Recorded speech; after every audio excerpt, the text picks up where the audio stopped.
오늘은 시장론, 시장으로 한번 가보도록 하겠습니다. 시장론. 시장에 관한 것들이죠. 첫 시간에 시장에 대해서는 설명은 잠깐 했습니다. 시장은 어떤 게 시장이냐면 수요자하고 공급자하고 서로 만나서 거래하는 곳이 시장이라고 했죠. 거래를 하다 보면 거래에 대한 그 가격도 결정되고 수량도 결정됩니다.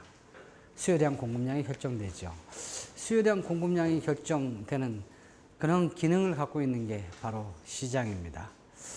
자, 그런데 어떤 원리에 의해서 이런 가격과 수량이 결정되는가라는 것은 일반적으로 서로 수요자하고 공급자가 서로 만나가지고 합의에 의해서 결정이 되겠죠. 그죠? 그런 시장은 언제 합의를 하냐면, 그런 시장이 공급자하고 수요자가 이렇게 많을 때는 합의에 의해서 결정된다는 거예요. 많을 때는요. 즉, 많을 때는 어떻게 되냐면, 이렇게 결정되죠. 공급의 법칙하고 수요의 법칙에 의해서 이렇게 가격과 수량은 수요자와 공급자가 서로 거기에서 이루어지는 그 가격, 균형 가격이라고 하고 균형 수량, 가격은 이렇게 결정되고 수량은 이렇게 수요자 입장에서 수요량과 공급량이 서로 일치하는 곳에서 결정이 된다. 이런 점을 균형점이라고 얘기하는 과거에 이렇게 얘기를 했습니다.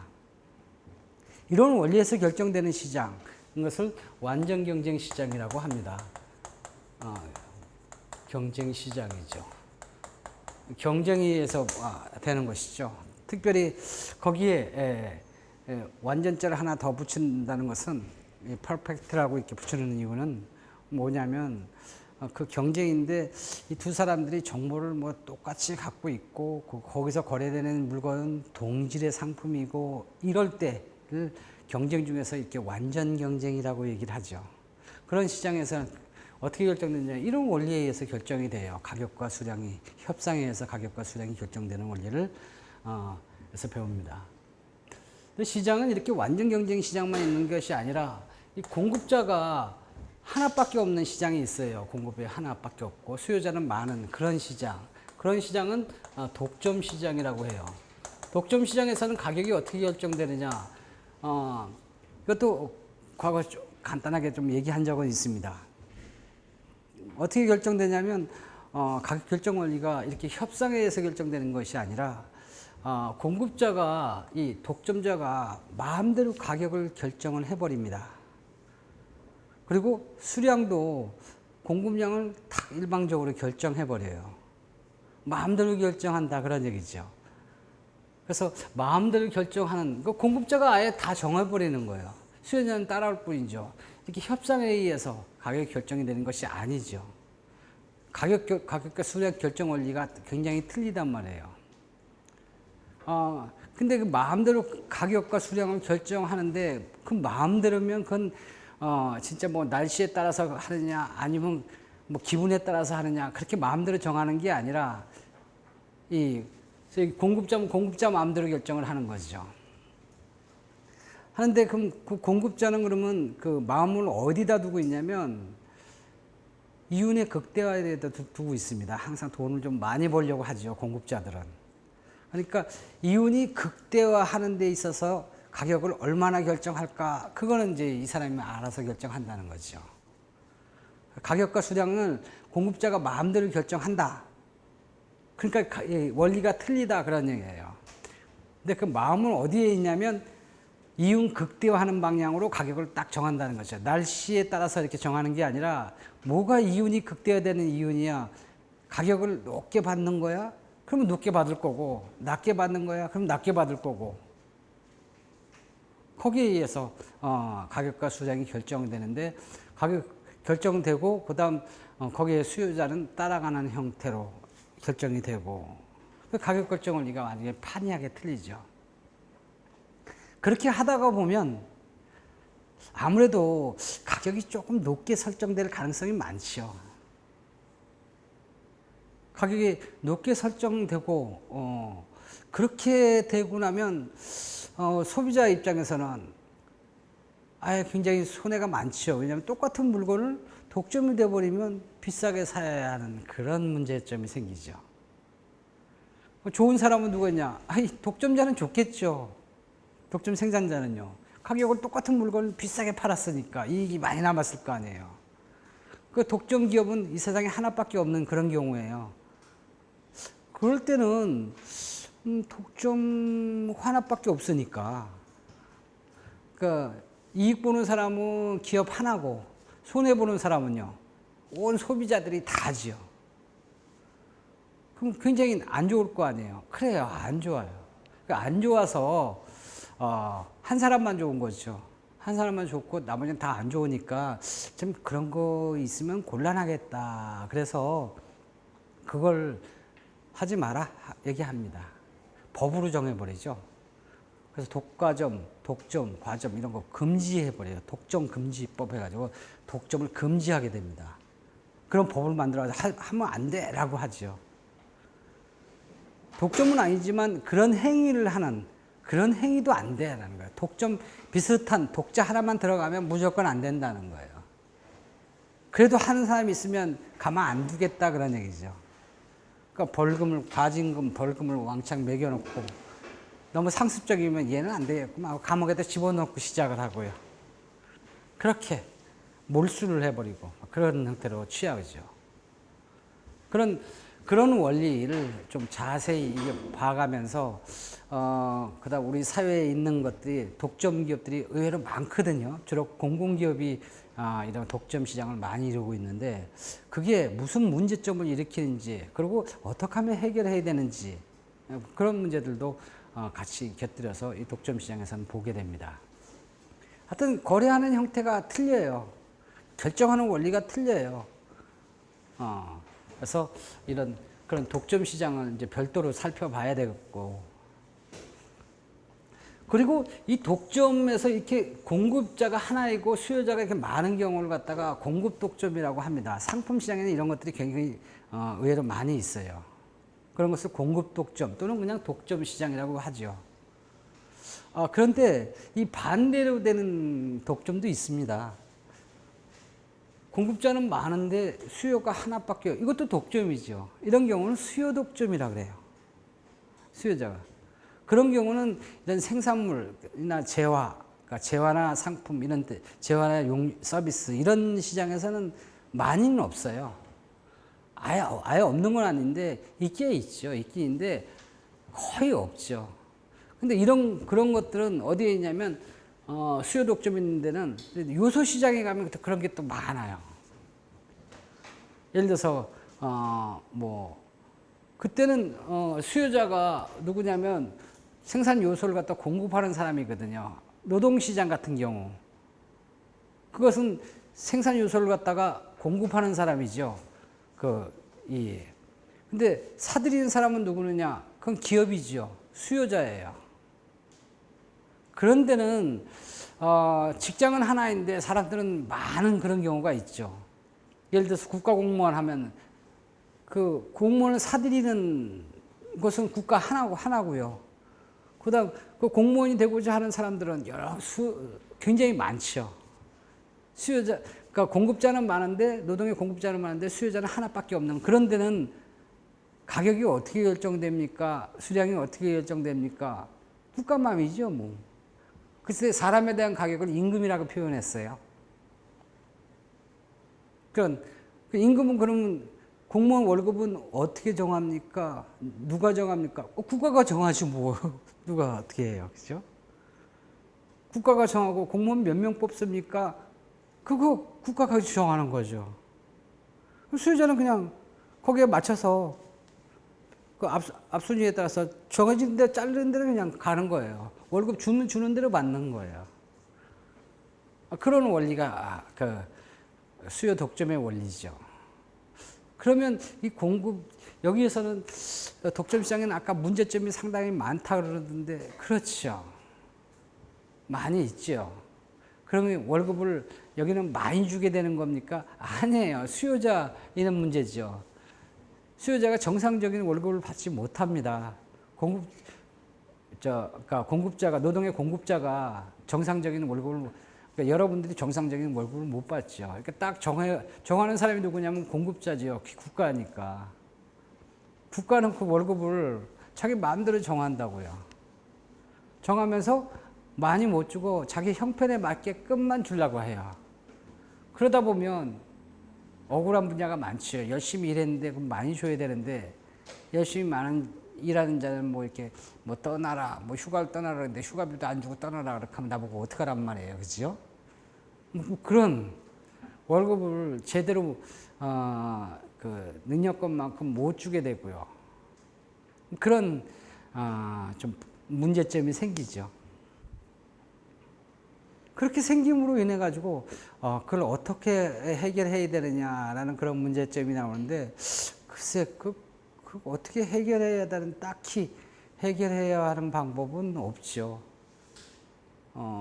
하지만 문제는 제기할 수도 있다는 거예요. 일 많이 한 사람한테 많이 줘라라는 그런 형태죠.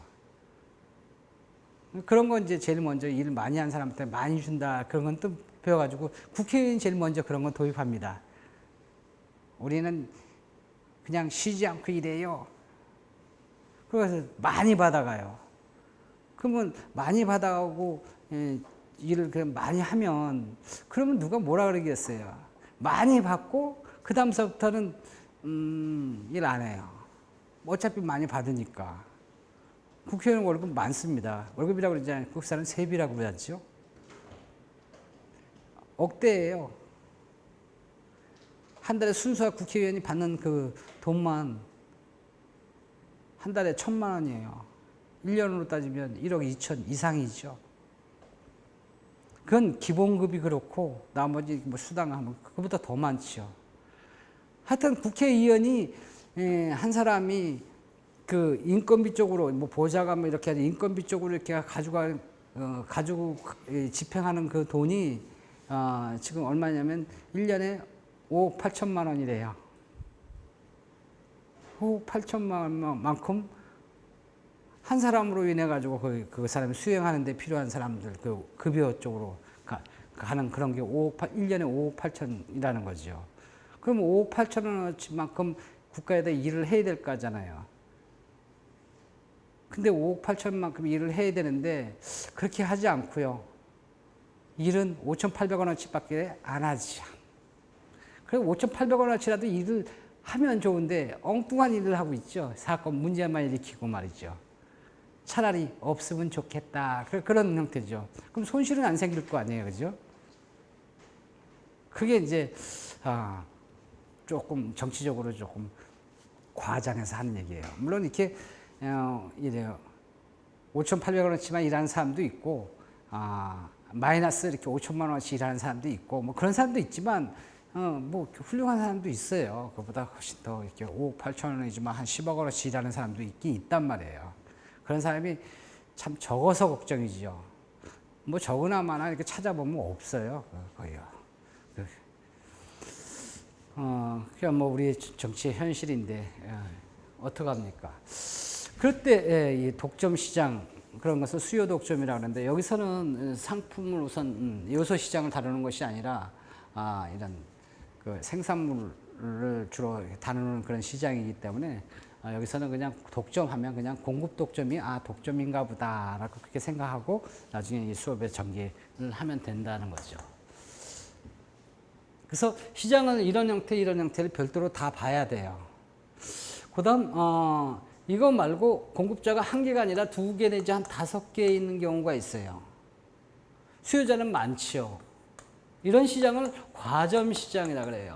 과점 시장은 그러면 시장이 어떻게 결정됩니까? 예를 들어서 뭐 흔히 하는 예지만 LG하고 KT, SK, 텔레콤 이 세 군데에서 통신 시장을 갖다가 다 갖고 있습니다. 가입자는 6천만 명이고요. 수요자는 6천만 명이고요. 공급자는 셋이에요. 자, 여기에 의해서 결정되는 이 통신요금 가격은 통신요금은 누가 어떻게 결정됩니까? 거기에 대한 여기에 이 통신에 대한 공급량 이거는 어떻게 결정됩니까? 라는 그런 형태죠. 서로 담합을 해가지고 하나같이 이렇게 움직여가지고 뭐 10초에 얼마 이렇게 결정할까요? 그렇게 하면 독점 행위로 간주해가지고 그렇게 규제를 못하게 되어 있죠.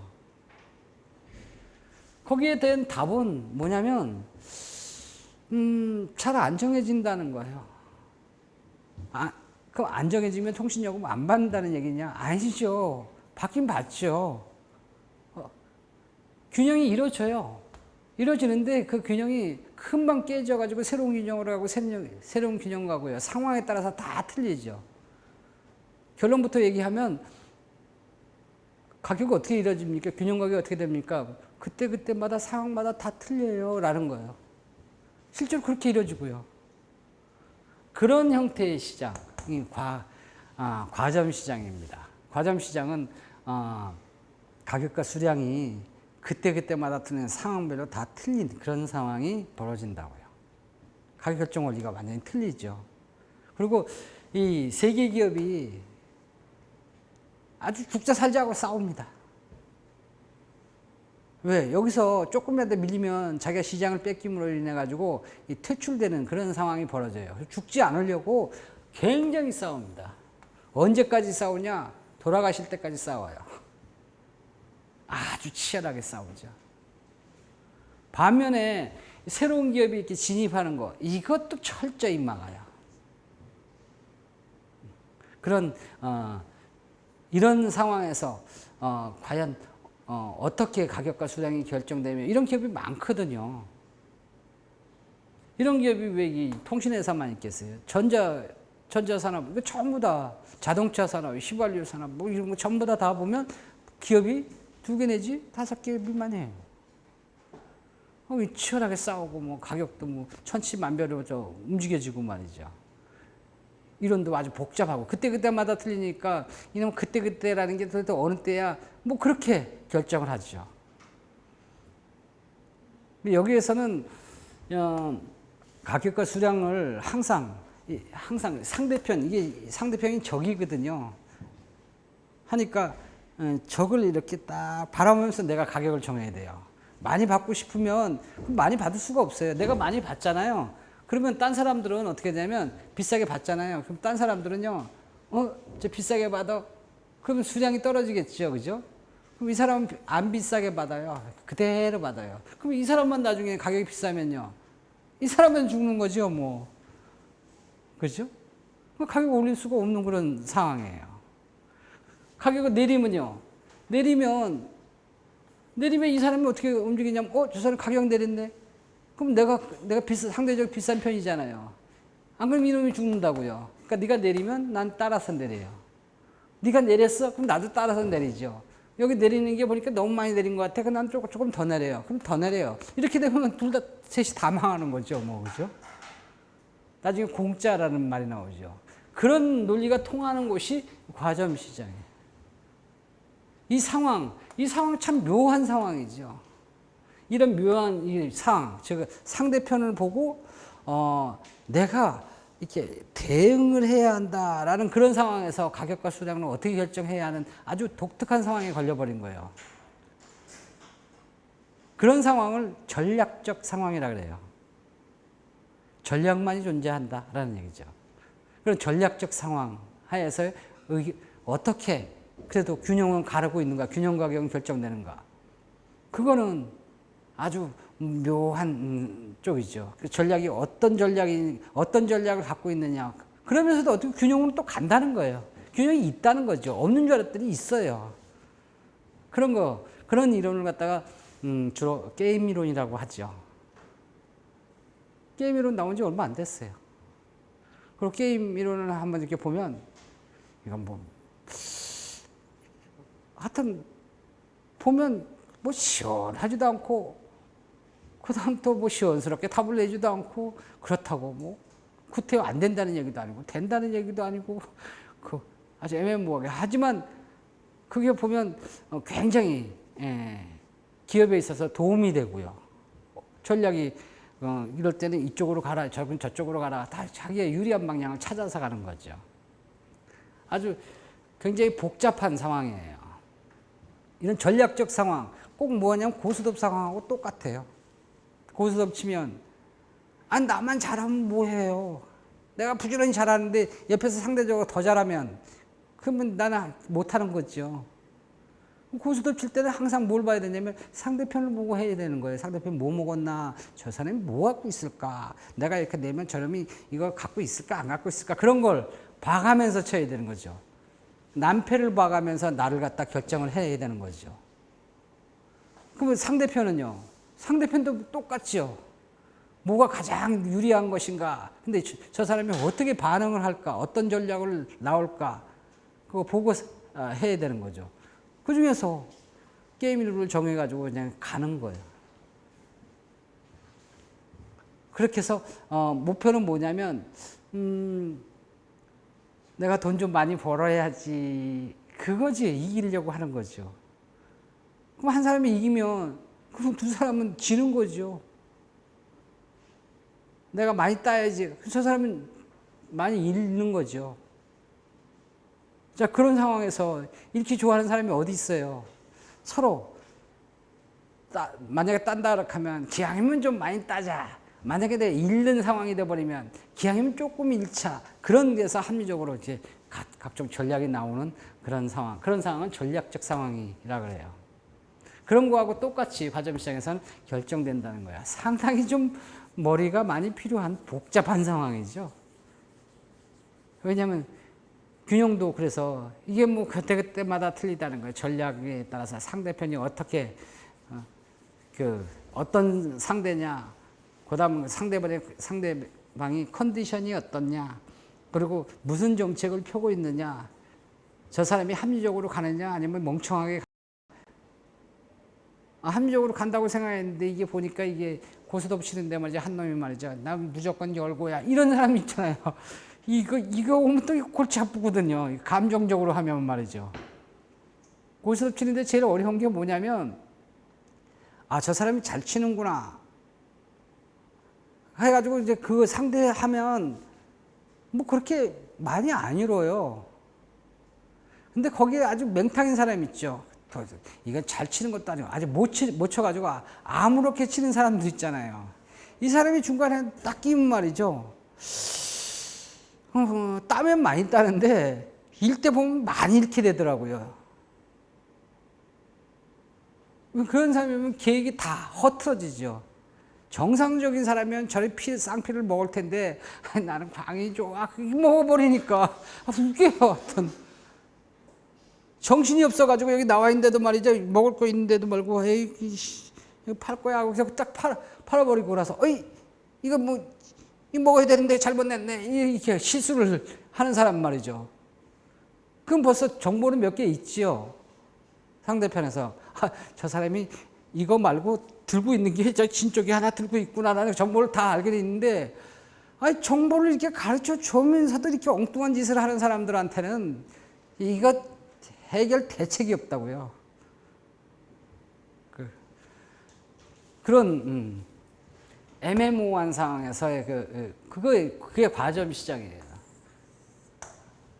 과점 시장에서 이제 가격 결정하는 그런 것도 한번 좀 가격 결정 원리가 어떻게 결정되는가 한번 좀 봐야 되겠고요. 시장의 형태가 이렇게 완전 경쟁, 독점, 과점 이런 형태가 있고, 그다음 독점적 경쟁 시장 형태가라는 게 있어요. 독점적 경쟁 시장이에요. 이건 또 어떤 거냐면,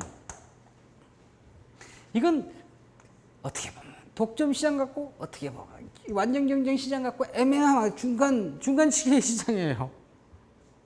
예를 들어서 어느 측면에서 경쟁하고 똑같냐면, 공급자하고 수요자가 많다는 데에서는 경쟁적 성격을 갖고 있어요.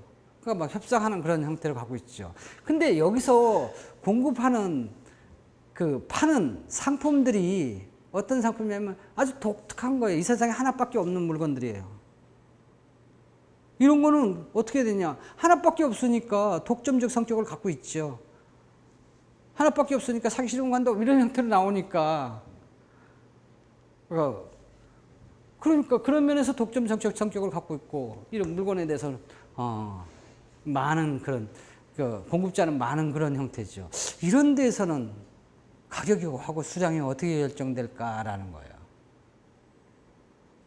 그거는 이제 상황에 따라서 좀 틀리겠죠.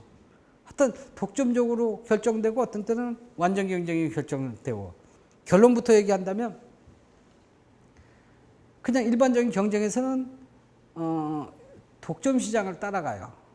근데 이 장기에 이르면요. 장기라는 것은 기업이 여러 가지 막 생기는 경우죠. 그렇게 생기는 경우에는 이게 완전 경쟁 시장 성격을 따라가요. 그래서 그렇게 결정이 돼버리죠. 그리고 더 큰 특징이 뭐냐면 그런 독점적 시장이 가장 많은 형태를 이루고 있어요. 우리 사회에서는요. 가장 대중화된 그런 것이죠. 거의 기업체 수로 얘기한다면, 상품 수로 얘기한다면 아마 99% 이상은 이 독점적 경쟁 시장의 성질을 갖고 있어요. 전부 다. 그런 데에서의 그 가장 보편타당한 그런 가격 결정 원리, 수량 결정 원리가 독점적 경쟁 시장이라고요. 그런 때는 가격과 수량 결정하는 방법이 틀리다 그랬죠. 어떻게 해요? 그냥 일반적인 단기 균형일 때는 완전 경쟁하고 이렇게 비슷하게 가요. 아니, 독점하고 비슷하게 가요. 지 마음대로 결정하는 형태로 가요. 많을 때는요. 그건 이렇게 협상하면서 이렇게 가는 그런 스타일로 가요. 그러는 거예요.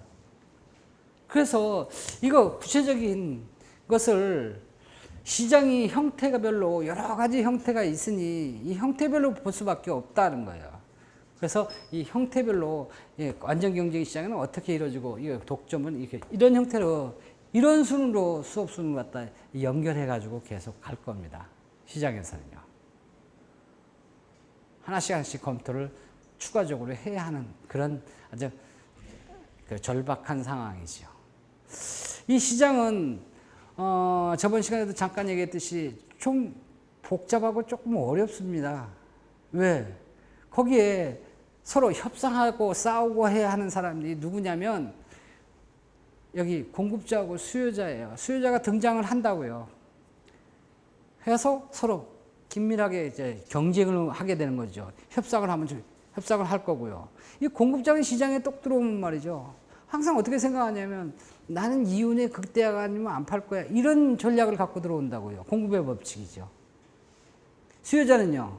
수요 법칙으로 해가지고 나는 효용의 극대화가 아니면 절대 안 사. 라는 그런 전략을 갖고 들어온다고요.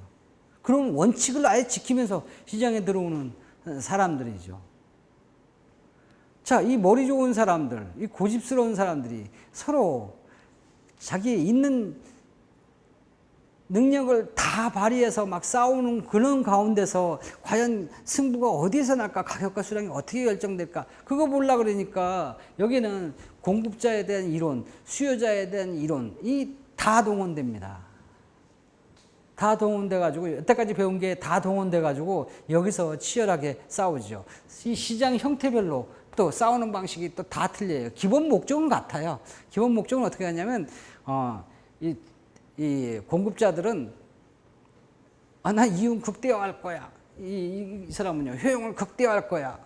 안 그러면 안 사. 이런 형태로 해가지고 형태별로 어떻게 그런 것이 이루어지며 과연 이윤 극대화된 이윤이 도대체 얼마나 돈을 많이 벌었는지 한번 그것도 한번 파악을 해봐야 되고요. 그래서 여러 가지 형태로 좀 파악해야죠. 그러니까 여태까지 배웠던 게 몽땅 다 막 어우러져 있고 그걸 또 분석해야 되니까 골이 아픈 거죠. 뭐 골이 아파도 해야지 어떡합니까? 근데 뭐 그렇게 골이 많이 아픈 건 아니고요. 이렇게 수요 이론, 그 소위 말해서 소비자 이론, 생산자 이론을 착실히 공부를 해왔다면 머리 하나도 안 아파요. 뭐 옛날에 쓰던 전법 썼네. 거기 아주 같이 연결할 뿐이지 하고 그런 거죠. 처음 배우면 어렵죠. 처음 배우면 공급자가 왜 이윤의 극대화를 할까? 수요자들이 효용을 극대화할까? 효용이 뭔데? 이런 형태로 자꾸 나오게 되니까 좀 어려워서 그렇지 차곡차곡 이렇게 들어가면 뭐 그렇게 어려운 것도 아니라는 거죠. 뭐 어렵든 쉽든 뭐 가서 분석을 해내야 되는 게 우리의 임무죠. 그래서 분석을 해보겠단 말이에요. 근데 이거는 한꺼번에 4개를 한꺼번에 다 분석을 하지 못하고 오늘은 여기서부터 요거부터 분석을 해놓는단 말이에요. 아마 이번 주말이나 다음 주 초에는 여기부터 하겠죠. 그 다음 바로 이거 들어가고 이런 형태로 이렇게 하나씩 이렇게 살펴볼 거예요. 이걸 다 보고 나면 이제 뭐 시간적 여유가 있겠으면 요소 시장을 한번 가서 보면 되죠. 요소 시장은 뭐 이런 형태, 다양한 형태가 있긴 있는데 요소 시장은 좀 생산 요소는 좀 특별하거든요. 아까 가격이라고 하지 않고 뭐 임금이라고 하고요. 자본에 대한 것은 뭐 이자라고 하고 말이에요. 가격이 좀 이상하게 돼 있고 수량도 말이죠. 여기 보면 우린 수량 하는데 여기 노동시장에서는 노동량 하고 그러고 여기는 뭐 자본량 이런 형태로 막 쓰여놓으니까 좀 틀리죠.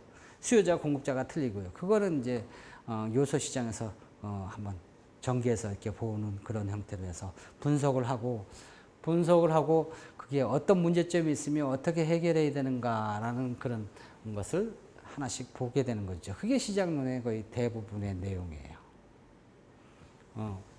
자, 그래서 이거는 나중에 하는 거니까 나중에 다시 쓰고 지워버리고 지금 하는 거 요것만 먼저 분석을 하도록 하죠.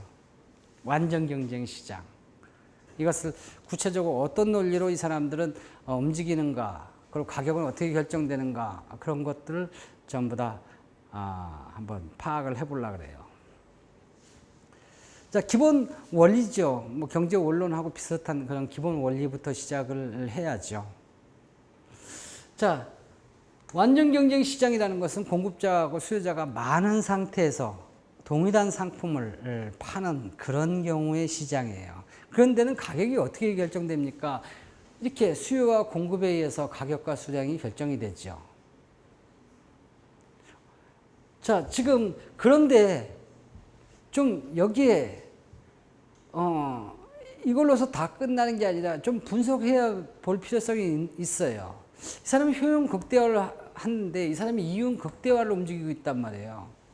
그래서 이윤 극대화, 어떻게 이윤 극대화 하는가, 그것도 좀 알아봐야 되겠고요. 그리고 왜 이렇게 수요 공급의 원리로 돼 있을까라는 그런 것을 알기 위해서 여기에 기업은 굉장히 많을 거 아니에요. 기업 중에 많은 기업 중에 하나를 샘플로 뽑아서 이 사람이 어떻게 움직이는가라는 것을 한번 파악을 함으로 인해 가지고 요걸 좀 분해를 좀 한번 해보려고 그래요.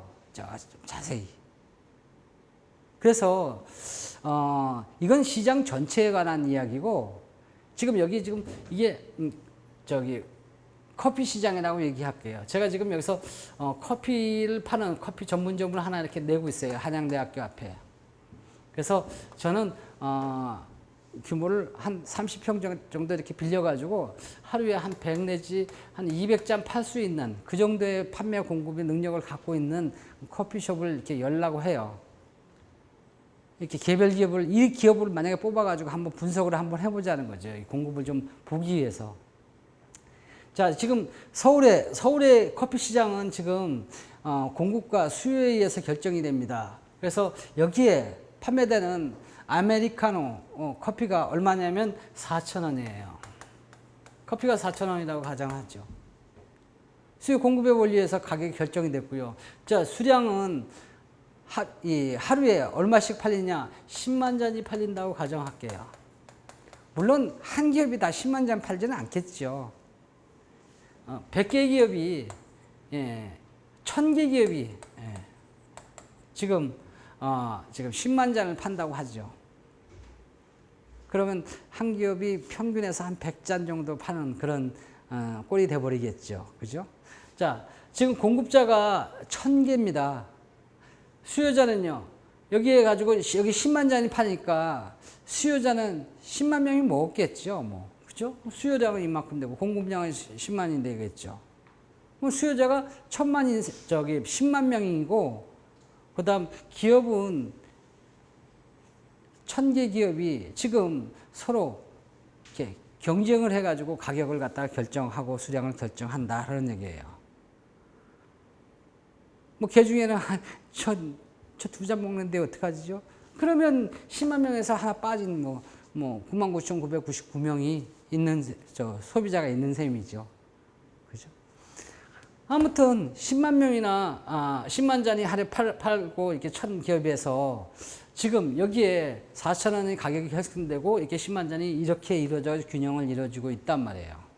자, 커피값 이렇게 이루어진다는 거예요.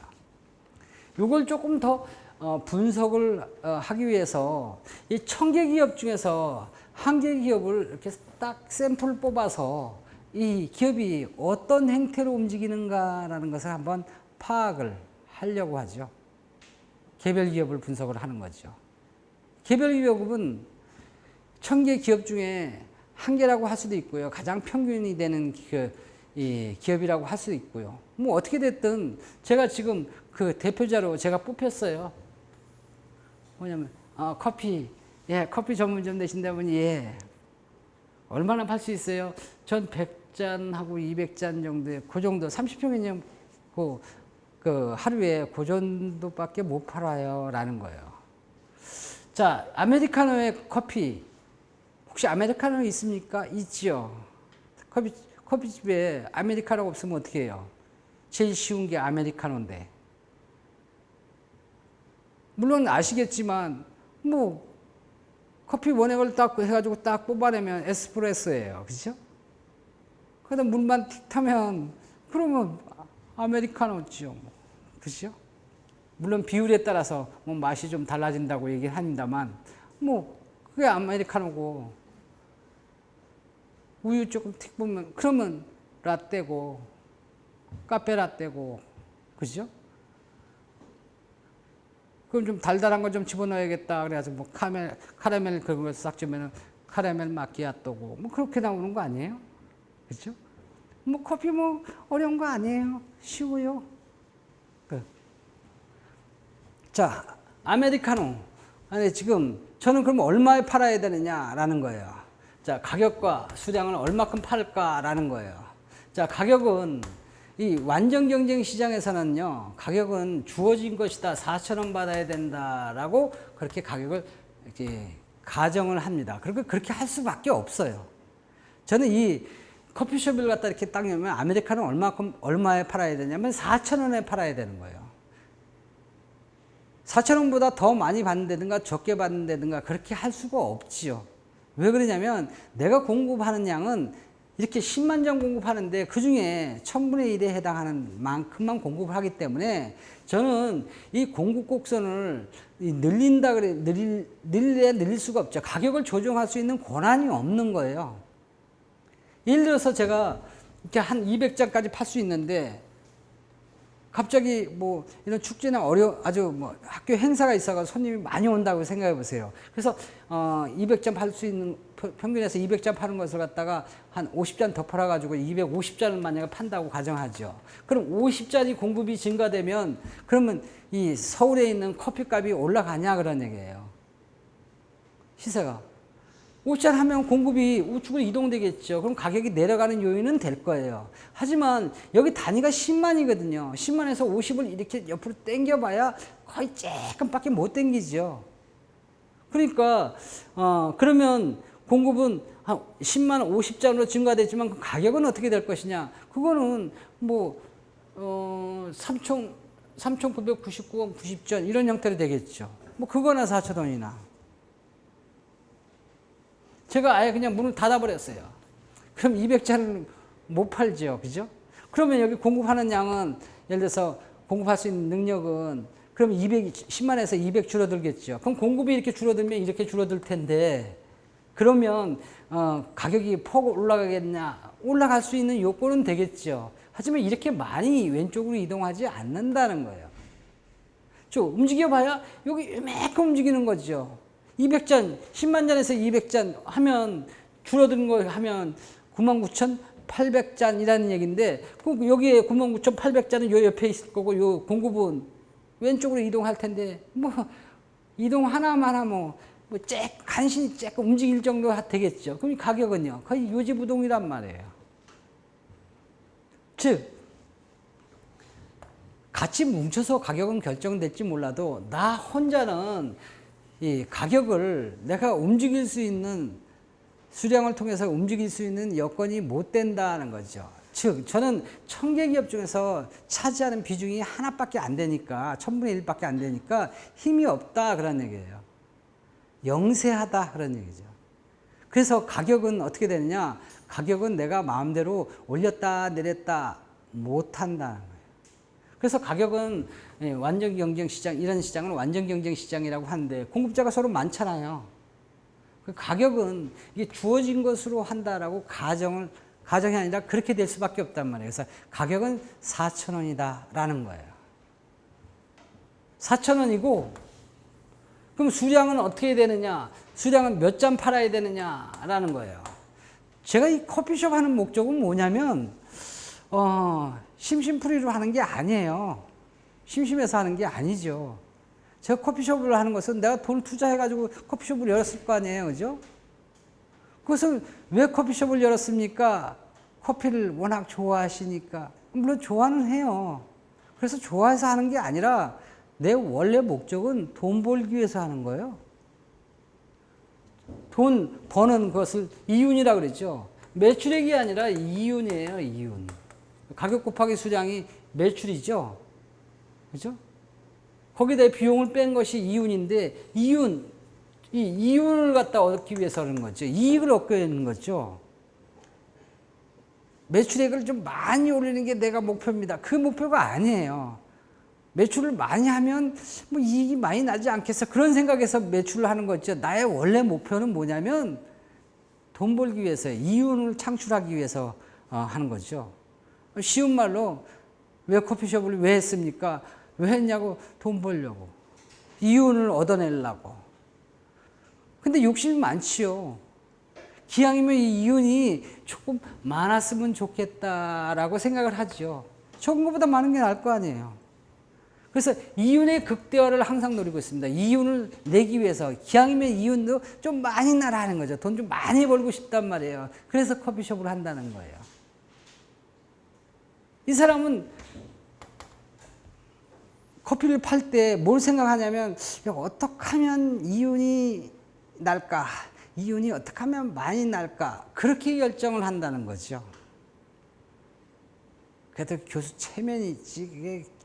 체면이 뭐고 이게 전쟁 상황에서 돈 버는 상황에서는 말이죠. 돈 잘 버는 최고지 말이지. 뭐 거기에 체면이 어디 있습니까? 돈을 갖다 많이 벌고 나서 내가 체면을 조금 좀 꾸겼나? 그건 괜찮아도 돈을 하나도 못 벌면서 쫄딱 망해가지고 그 체면 살리라고 쫄딱 망했나? 이렇게 하면 뭐라 그러겠어요? 아이고 저런 덩신 그렇게 얘기하겠지요. 그죠? 그래요. 돈 버는 데 가서는 돈을 잘 벌어야죠. 그 사람이 제일 최고예요. 노는 자리에서는요, 잘 놀아야죠. 그래서 노는 게 가지고 노는 자리에서 현찮게 노는 거, 그거 일도 잘 못해요. 저도 이런 직장 생활을 쭉 이렇게 해봤는데 그 밑에 있는 부하가 말이죠. 이렇게 새로 이제 신입사원이 이렇게 딱 들어오잖아요. 아니면 우리 부서에 이제 이렇게 새로 이렇게 딱 들어오잖아요.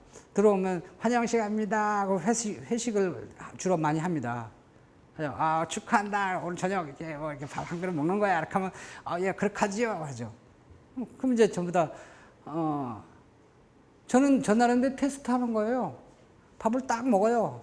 밥만 먹냐 이거죠. 이 기분 좋은 날에 술도 한잔 해야지. 따라줘요.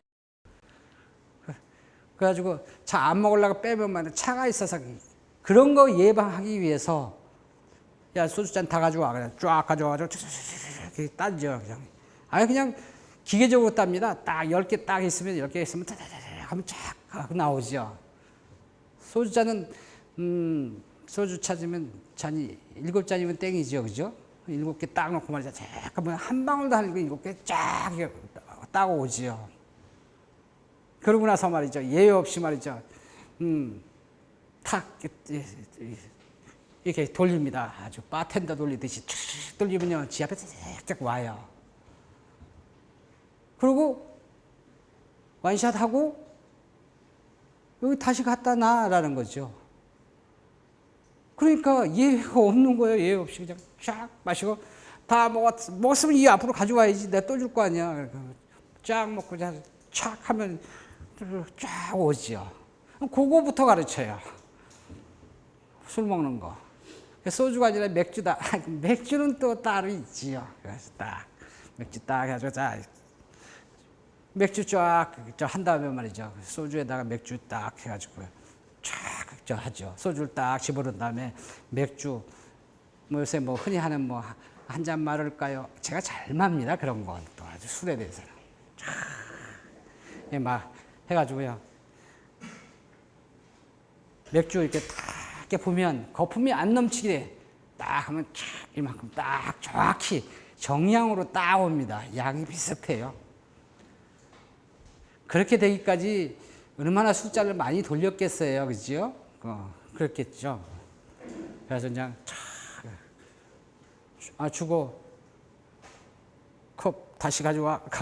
그럼 이제 쫙 하고 나서 쫙 가져오면 또 어떻게 말아드릴까? 그래가지고 하여튼 별쇼를 다 합니다. 그리고 이제 한 잔씩 쫙 먹으려면 이제 흥이 쫙 되죠. 그러면 역시 이 배도 부르고 배 부른 거 좀 꺼줘야 될 거 아니에요. 그러면 이제 노래하는 곳으로 이동해야지. 2차 이동합니다. 뭐 흔히 다들 그렇게 하죠. 그래서 이제 딱 그러고 나서 거기서 이제 돈은 내가 낸다. 당연히 내가 내죠. 근데 노래라 이거예요.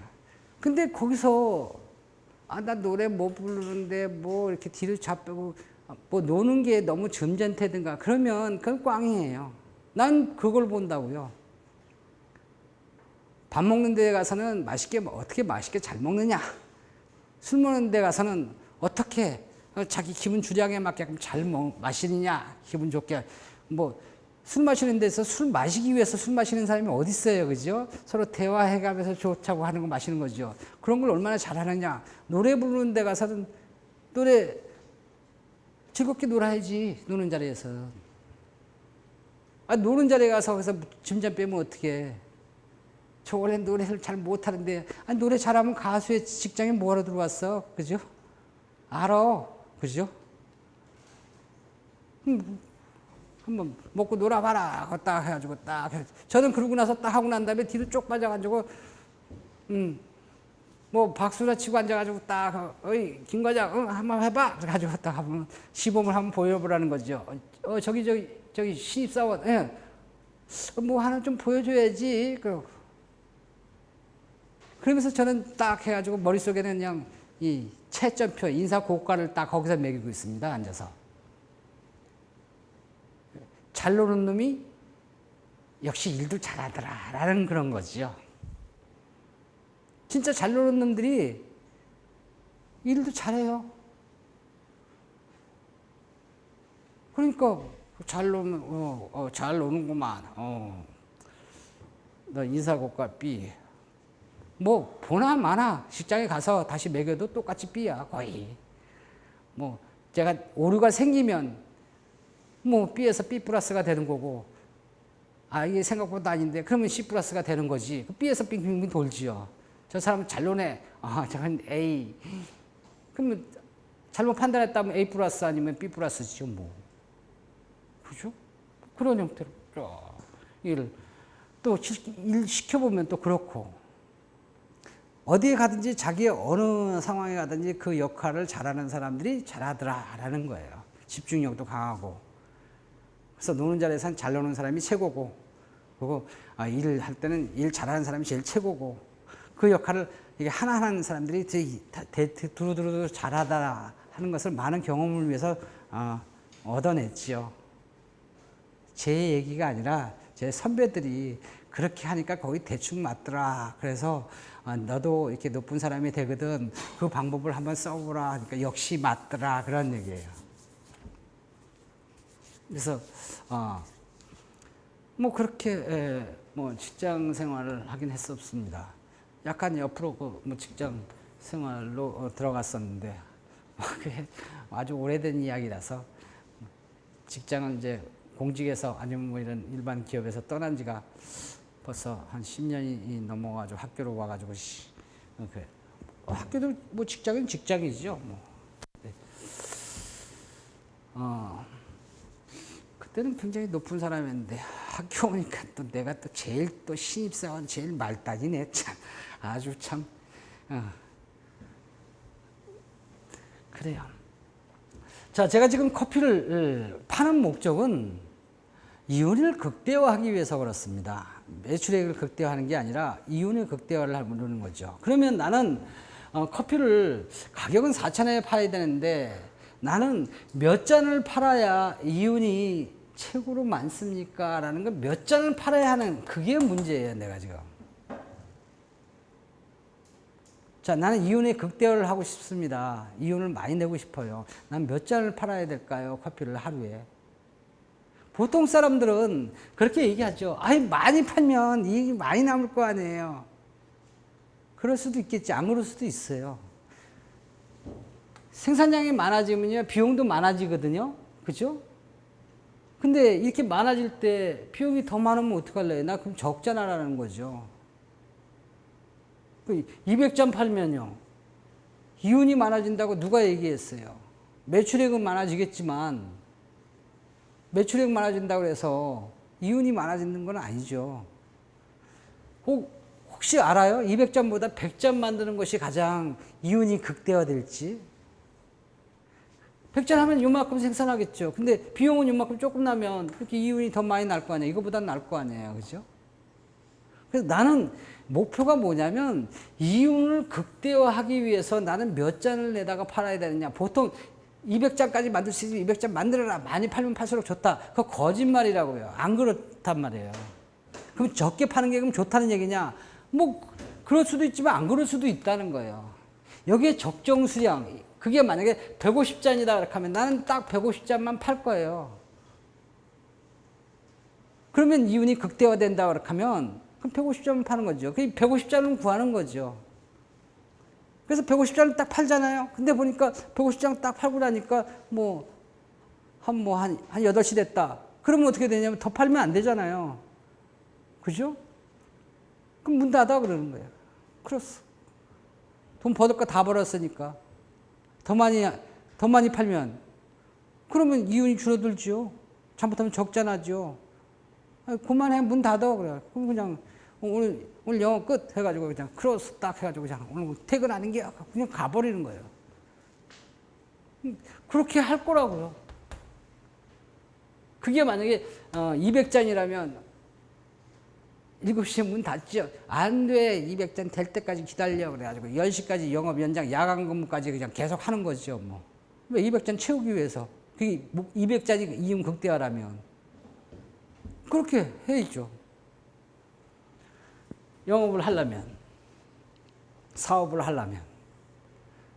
그래서 나의 목적은 뭐냐면 수량을 몇 잔을 팔아야 되는가라는, 몇 잔을 공급해야 되는가, 그걸 알고 싶다고요.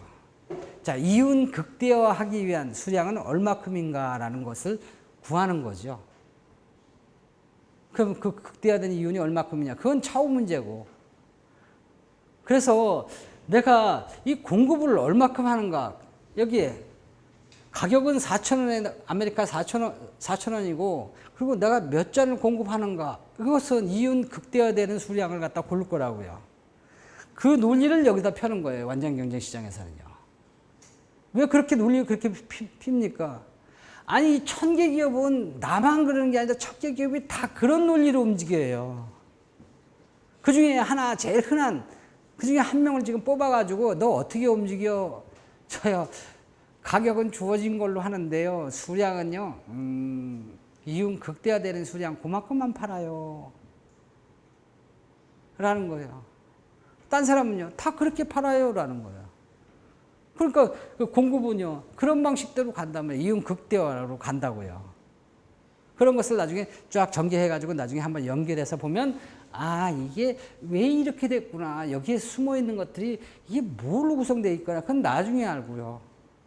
지금 이제 그걸 전개해 나가는 거죠. 자, 이윤 극대화를 하면서 저는 수량을 결정을 한다 그랬어요. 그죠? 자, 이윤 극대화. 이윤은 매출액에서 비용을 뺀 게 이윤이에요.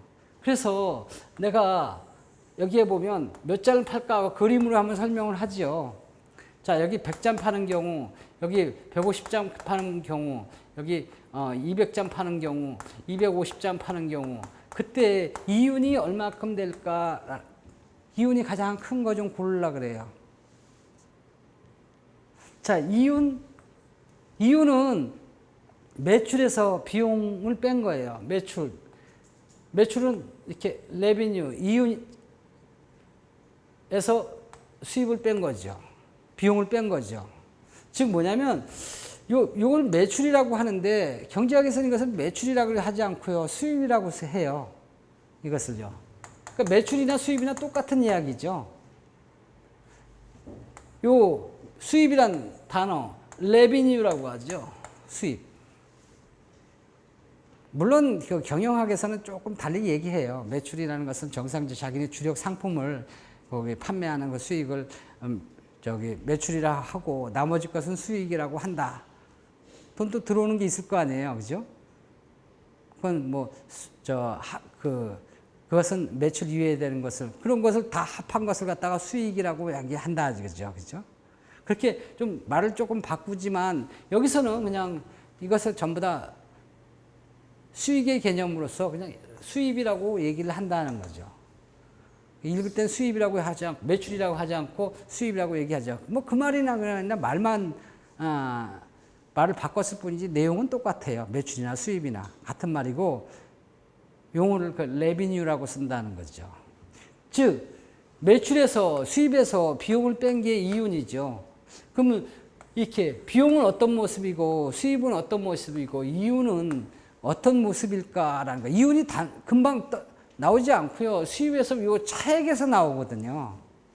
그러니까 수입의 모습은 어떨까? 비용의 모습은 어떨까? 한번 보는 거예요. 수입이죠. 수입은 어떻게 구성되어 있냐면 수입은 가격 곱하기 수량이에요. 그죠? 가격 곱하기 수량인데 이 가격은 아메리카노의 가격은 내 마음대로 정하는 게 아니라 그냥 4,000원 이런 형태로 정해져 있죠. 그래서 4,000Q 이렇게 한다고요. 수입이 얼마큼 되냐면 가격 곱하기 수량인데 한 잔 팔면 수입이 얼마 돼요? 매출액이 얼마 돼요? 4,000원이죠. 한 잔 팔면 Q가 1이면요. 10잔 팔면요. 10잔 팔면 얼마큼 되냐면 4만 원이 돼요. 그죠? 4,000Q니까. Q가 100잔 팔면 얼마큼 됩니까? 100잔 팔면. 그러면 100잔 팔면 40만 원이죠, 뭐. 200잔 팔면 80만 원이죠. 즉, 여기다 그림을 그리면 어떻게 되냐면 이렇게 일직선 형태로 되어 있다고요. 이게 수입의 모습이에요. 수입은 이렇게 가격 곱하기 수량으로서 가격은 4,000원으로 주어져 있어가지고 4,000Q 이렇게 나온다는 거예요. 수입은 이렇게 일직선으로 되어 있죠. 그래서 100잔 팔면 얼마라고요? 100잔 팔면 40만 원. 이게 40만 원이고요. 예, 200잔 팔면요. 이게 80만 원이고요. 여기 300잔 팔면요. 300잔 팔면 이건 120만 원이고요. 이런 형태로 가지고 일직선으로 쭉 걷게 된다고요. 그래서 수입의 함수는 이렇게 4,000Q 이런 형태로 되어버린다고요. 수입은 이렇고 내가 구하고 싶은 것은 이윤이잖아요. 그죠? 이윤인데 그럼 비용의 모습은 어떠냐? 비용은 저번에서 비용에서 배웠죠.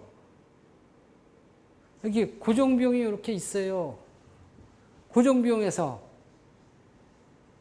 가변비용을 합한 그게 비용의 모습인데 그게 지렁이라 그러니까 너무 좀 지저분한 것 같아서 용으로 표시해 가지고 요게요 처음엔 이렇게 갔다가 하늘로 승천하는 것 같이 이렇게 올라가는 모습의 비용이었었죠. 그죠? 이런 모습이었는데 이 수치를 조금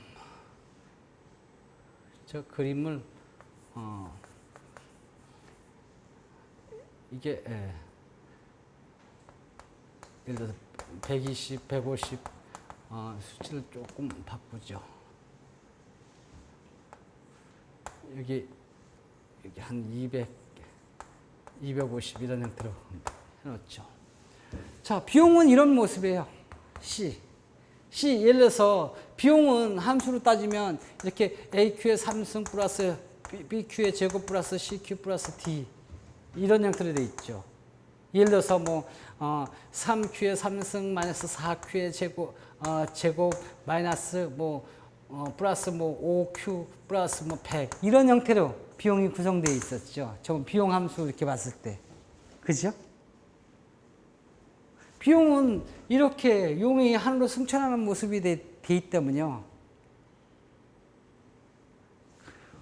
수입은 이런 거예요. 그럼 수입하고 비용을 뺀 나머지가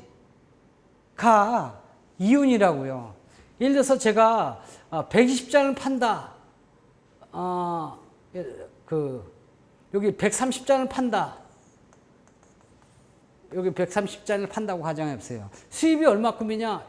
여기서부터 요 길이가 수입이에요. 130을 갖다 곱하면 되죠.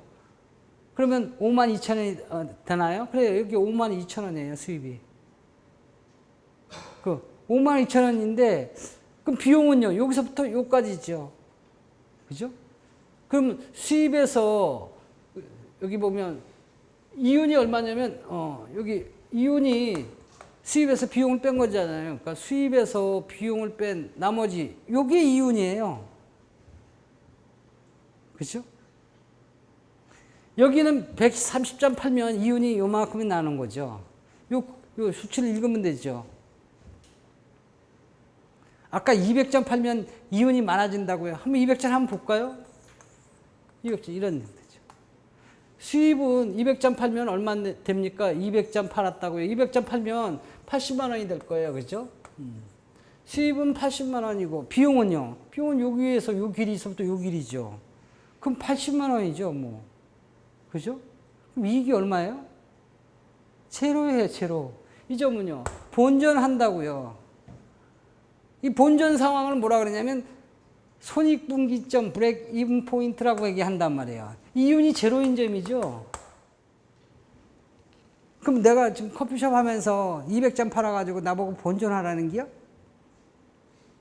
본전 안 하죠.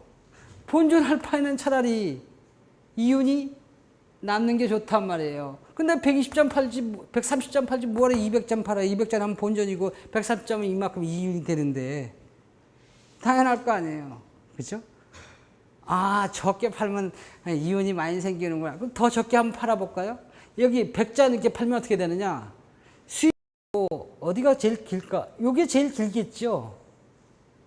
이윤이 가장 큰, 더 많이 하면 길이가 자꾸 줄어들 거 아니에요. 그죠? 이윤이 자꾸 줄어들죠. 이만큼 팔면 이윤이 제로란 말이에요. 길이가 없어서. 여기도 제로고.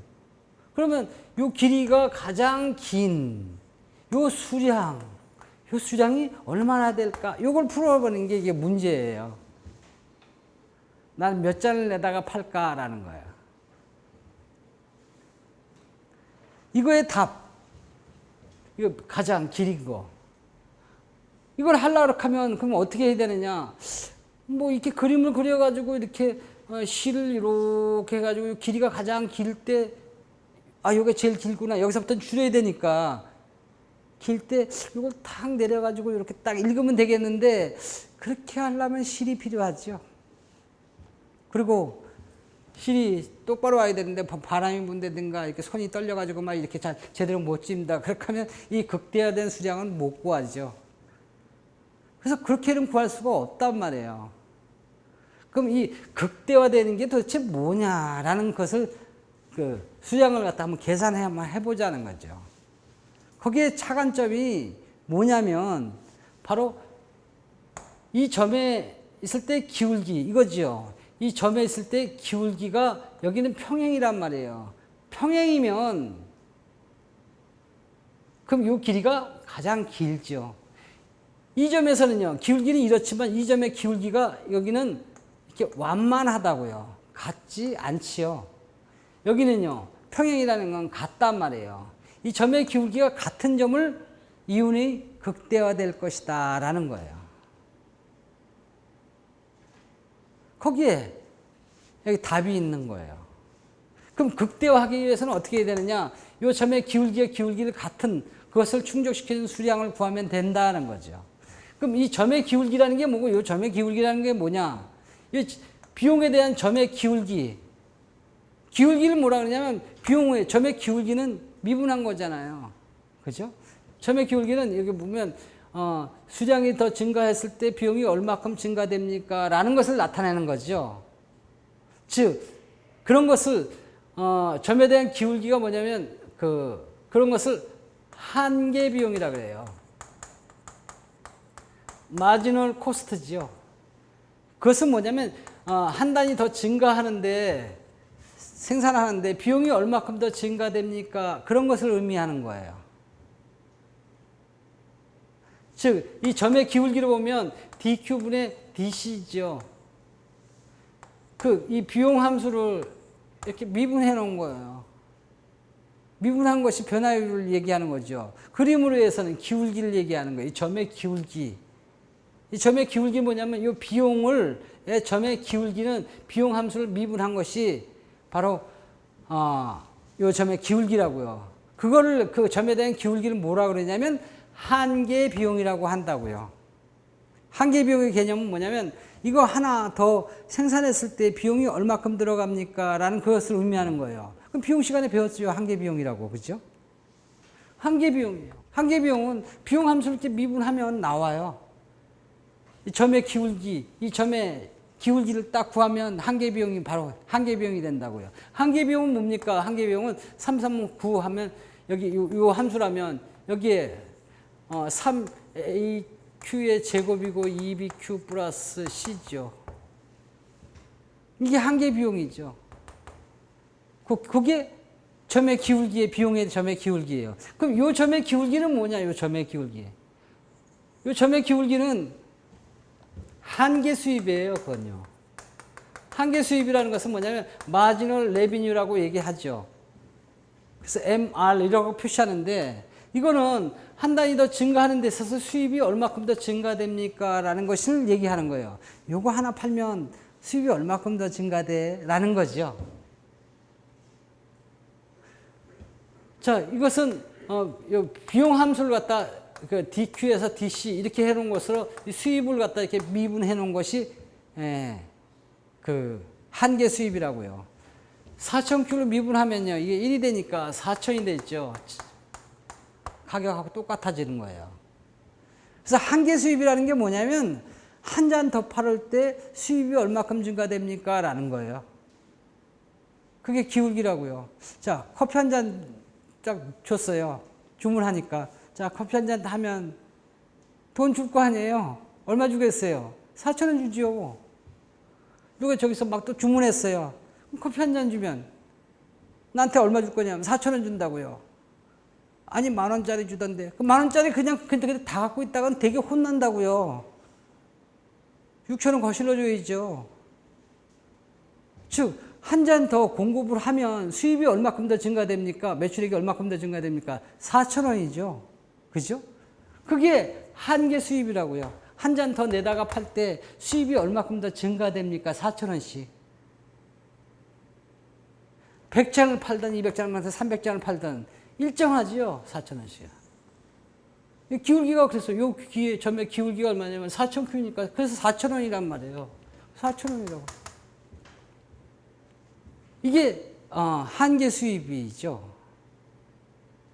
근데 이게 한계 수입이 뭐예요? 이 점의 기울기잖아요. 요 점의 요 기울기는 한계 비용이라고 하고요. 이게 평행이 된다는 것은 같다는 얘기죠. 그럼 같게 하면 된다고요. 어떻게 해요? 한계 비용하고 한계 수입하고 같도록 하면 하는 수량을 구하면 된다고요. 뭐 어떻게 구하라고요? 요게 수량이고요. 요게 한계 수입이죠. 만약에 이런 형태라면 이게 뭐냐면 339Q의 제곱이고 마이너스 8Q 플러스 5 이렇게 될 텐데 그럼 이렇게 해놓으면 어떻게 되느냐? 요 한계 수입하고 한계 비용이 같도록 이게 비용은 9Q의 제곱이고 마이너스 8Q고 플러스 5고 그러면 이건 4,000 하고 이렇게 풀면 이거 풀리겠냐 말이에요. 풀리지요. 여기 Q는요. 답이 나오겠죠. 여기에 의하면 만약에 뭐 150 하고 여기 뭐 하나 나오겠죠. 이렇게 여기 뭐 이게 만약 90이다 그렇게 하면 90 이렇게 두 개 나온다고요. 그 중에서 평가값을 선택하면 된다는 거예요. 이건 수학적 논리를 설명할 때 다시 설명을 하고요. 한계 수익과 한계 비용이 서로 같아지는 점에서 수량을 결정하면 이윤이 극대화됩니다. 라는 거예요. 근데 여기 두 개가 나오네. 두 개가 나올 수밖에 없죠. 서로 요 길이가 한계 수입하고 한계 비용이 만나는 것이 두 군데가 된다고요. 자, 그래서 이런 논리로 푸는데 그림으로 한번 이렇게 쭉 한번 보자는 거예요. 그림으로. 한계 수입이라는 게 도대체 뭐냐? 이거에 대한 기울기. 기가 한계 수입은 한계 수입하고 한계 비용의 모습이 어떤 모습일까? 여기에 그 수량은 어떤 모습일까? 예를 들어서 한계 수입이라는 것은 요거의 기울기로서 4,000Q였었잖아요. 그죠? 그러니까 4,000이었었잖아요. 값은 요게 한계 수입이라고요. 근데 이 한계 수입은 뭐하고 같냐면 완전 경쟁이라면 4,000원 이 가격하고 똑같아요. 이게 4,000이라는 수치죠. 여기서는요. 한계 수입은 완전 경쟁에서 이렇게 일직선으로 딱 되어 있어요. 근데 완전 경쟁이라면 이게 일직선으로 되어 있는데 이게 가격하고 똑같아요. 완전 경쟁이라는 의미는 한계 수입하고 가격하고 같습니다. 라는 거예요. 이게 다릅니다. 그럼 완전 경쟁이 아니에요. 아까 시장은 여러 가지 형태가 있다는데, 한계 수입하고 가격하고 이렇게 있는데, 완전 경쟁에는 같은데, 독점이나 다른 불완전 경쟁이잖아요. 경쟁 아니잖아요. 같지 않아요. 같지 않고, 이게 더 커요, 가격이. 왜 그렇습니까? 그럼 딴 시간장에 가서 한번 보면 되죠. 그렇게 될 수밖에 없는 상황이죠. 그래서 일단 한계 수입은 이런 일직선이에요. 그런데 여기에 이것은 가격하고 똑같은 개념이라는 거죠. 똑같은 가격으로 나온다고요. 이 4,000원은 어디에서 나왔어요? 여기서 이렇게 나왔어요. 균형 가격하고. 그게 가격이었었죠. 저하고 이렇게 매칭이 이렇게 되는 거예요. 이게 한계 수입의 모습이고, 한계 비용은 어떻게 생겼습니까? U자 모양으로 생겼다 그랬잖아요. U자 여기에 보면, 이 기울기를 얘기하는 것은 이게 변곡점을 중심으로 해서 지금, U자 모양으로 그려집니다라는 거예요. 그죠? U자 모양으로 그려지는데 어떻게 그려질 거냐면 이런 형태로 U자로 그려진다고요. 이게, 내려갔다가, 여기서부터 올라가는 그 U자 모양이겠죠. 그래가지고 정확히 그린다면 이런 모습이라고요. 한계 비용이 U자 모양으로 된다 그랬잖아요. 저번 시간에 배웠어요. 비용은요. 그죠? 자, 한계 수입은 이런 모양이고 한계 비용은 이렇게 일자 모양이에요. 완전 경쟁에서. 근데 어떻게 하라고요? 이거 뭐냐면 비용의 기울기예요. 이거요. 수입의 기울기예요. 여기 평행이라는 것은 같다는 거죠. 기울기의 값이죠. 그죠? 여기 만약에 요 기울기의 값 여기 나오죠. 요거는 요 기울기의 값이고요. 요거는요. 4,000원요. 요거는 요거에 대한 기울기의 값이죠. 그러니까 여기 만나잖아요. 그래서 같다라는 얘기는 만난다는 뜻이에요. 자, 이거는 비용의 기울기입니다. 한계 비용. 이건 수입의 기울기입니다. 한계 비용. 한계 수입하고 한계 비용이 같도록 평행이라는 것은 같다는 것이죠. 같다는 것은 그림으로 보면 만난다는 거예요. 만나는 요점. 수량은 여기서 읽어버리면 되지 않느냐는 거예요. 요 수량을 균형 수량이라고 하죠. 요만큼 생산하면 된다는 거죠. 그러면 그게 얼마큼이냐면 이게 만약 150이다 그러면 150을 갖다가 구해하면 되겠다는 거예요. 기울기를 해결하는 방법이죠. 이거는요, 밧줄이 있어야 되고 막 복잡한데, 이거는 수량을 기울기를 위해서 한계 수익과 한계 비용을 해서 그 기울기를 해가지고 만들어 놓은 거죠. 이렇게 기울기가 서로 같도록 한계 비용하고 한계 수입이 같도록 하면 여기 요 만나는 요점이 수량이 됩니다. 그러면 요만큼 생산하면 이윤이 극대화됩니다라는 거예요. 여기 한계 비용하고 한계 수입이 서로 만나도록 하는 거죠. 시장은 어떤 이유를 불문하고 기업에서는요, 한계 수입하고 한계 비용이 만나는 것을 수량을 결정을 하면 이윤이 극대화됩니다. 최고로 많아집니다. 저번 시간에 가격하고 한계 수입하고 이렇게 한계 비용하고 이렇게 갖다 가지고 그렇게 하면 이윤이 극대화된다 그랬잖아요. 완전 경쟁 시장에서는 그렇죠. 이게 한계 수입하고 같거든요, 여기요. 그러니까 가격하고 한계 비용하고 같도록 만들어 놓죠.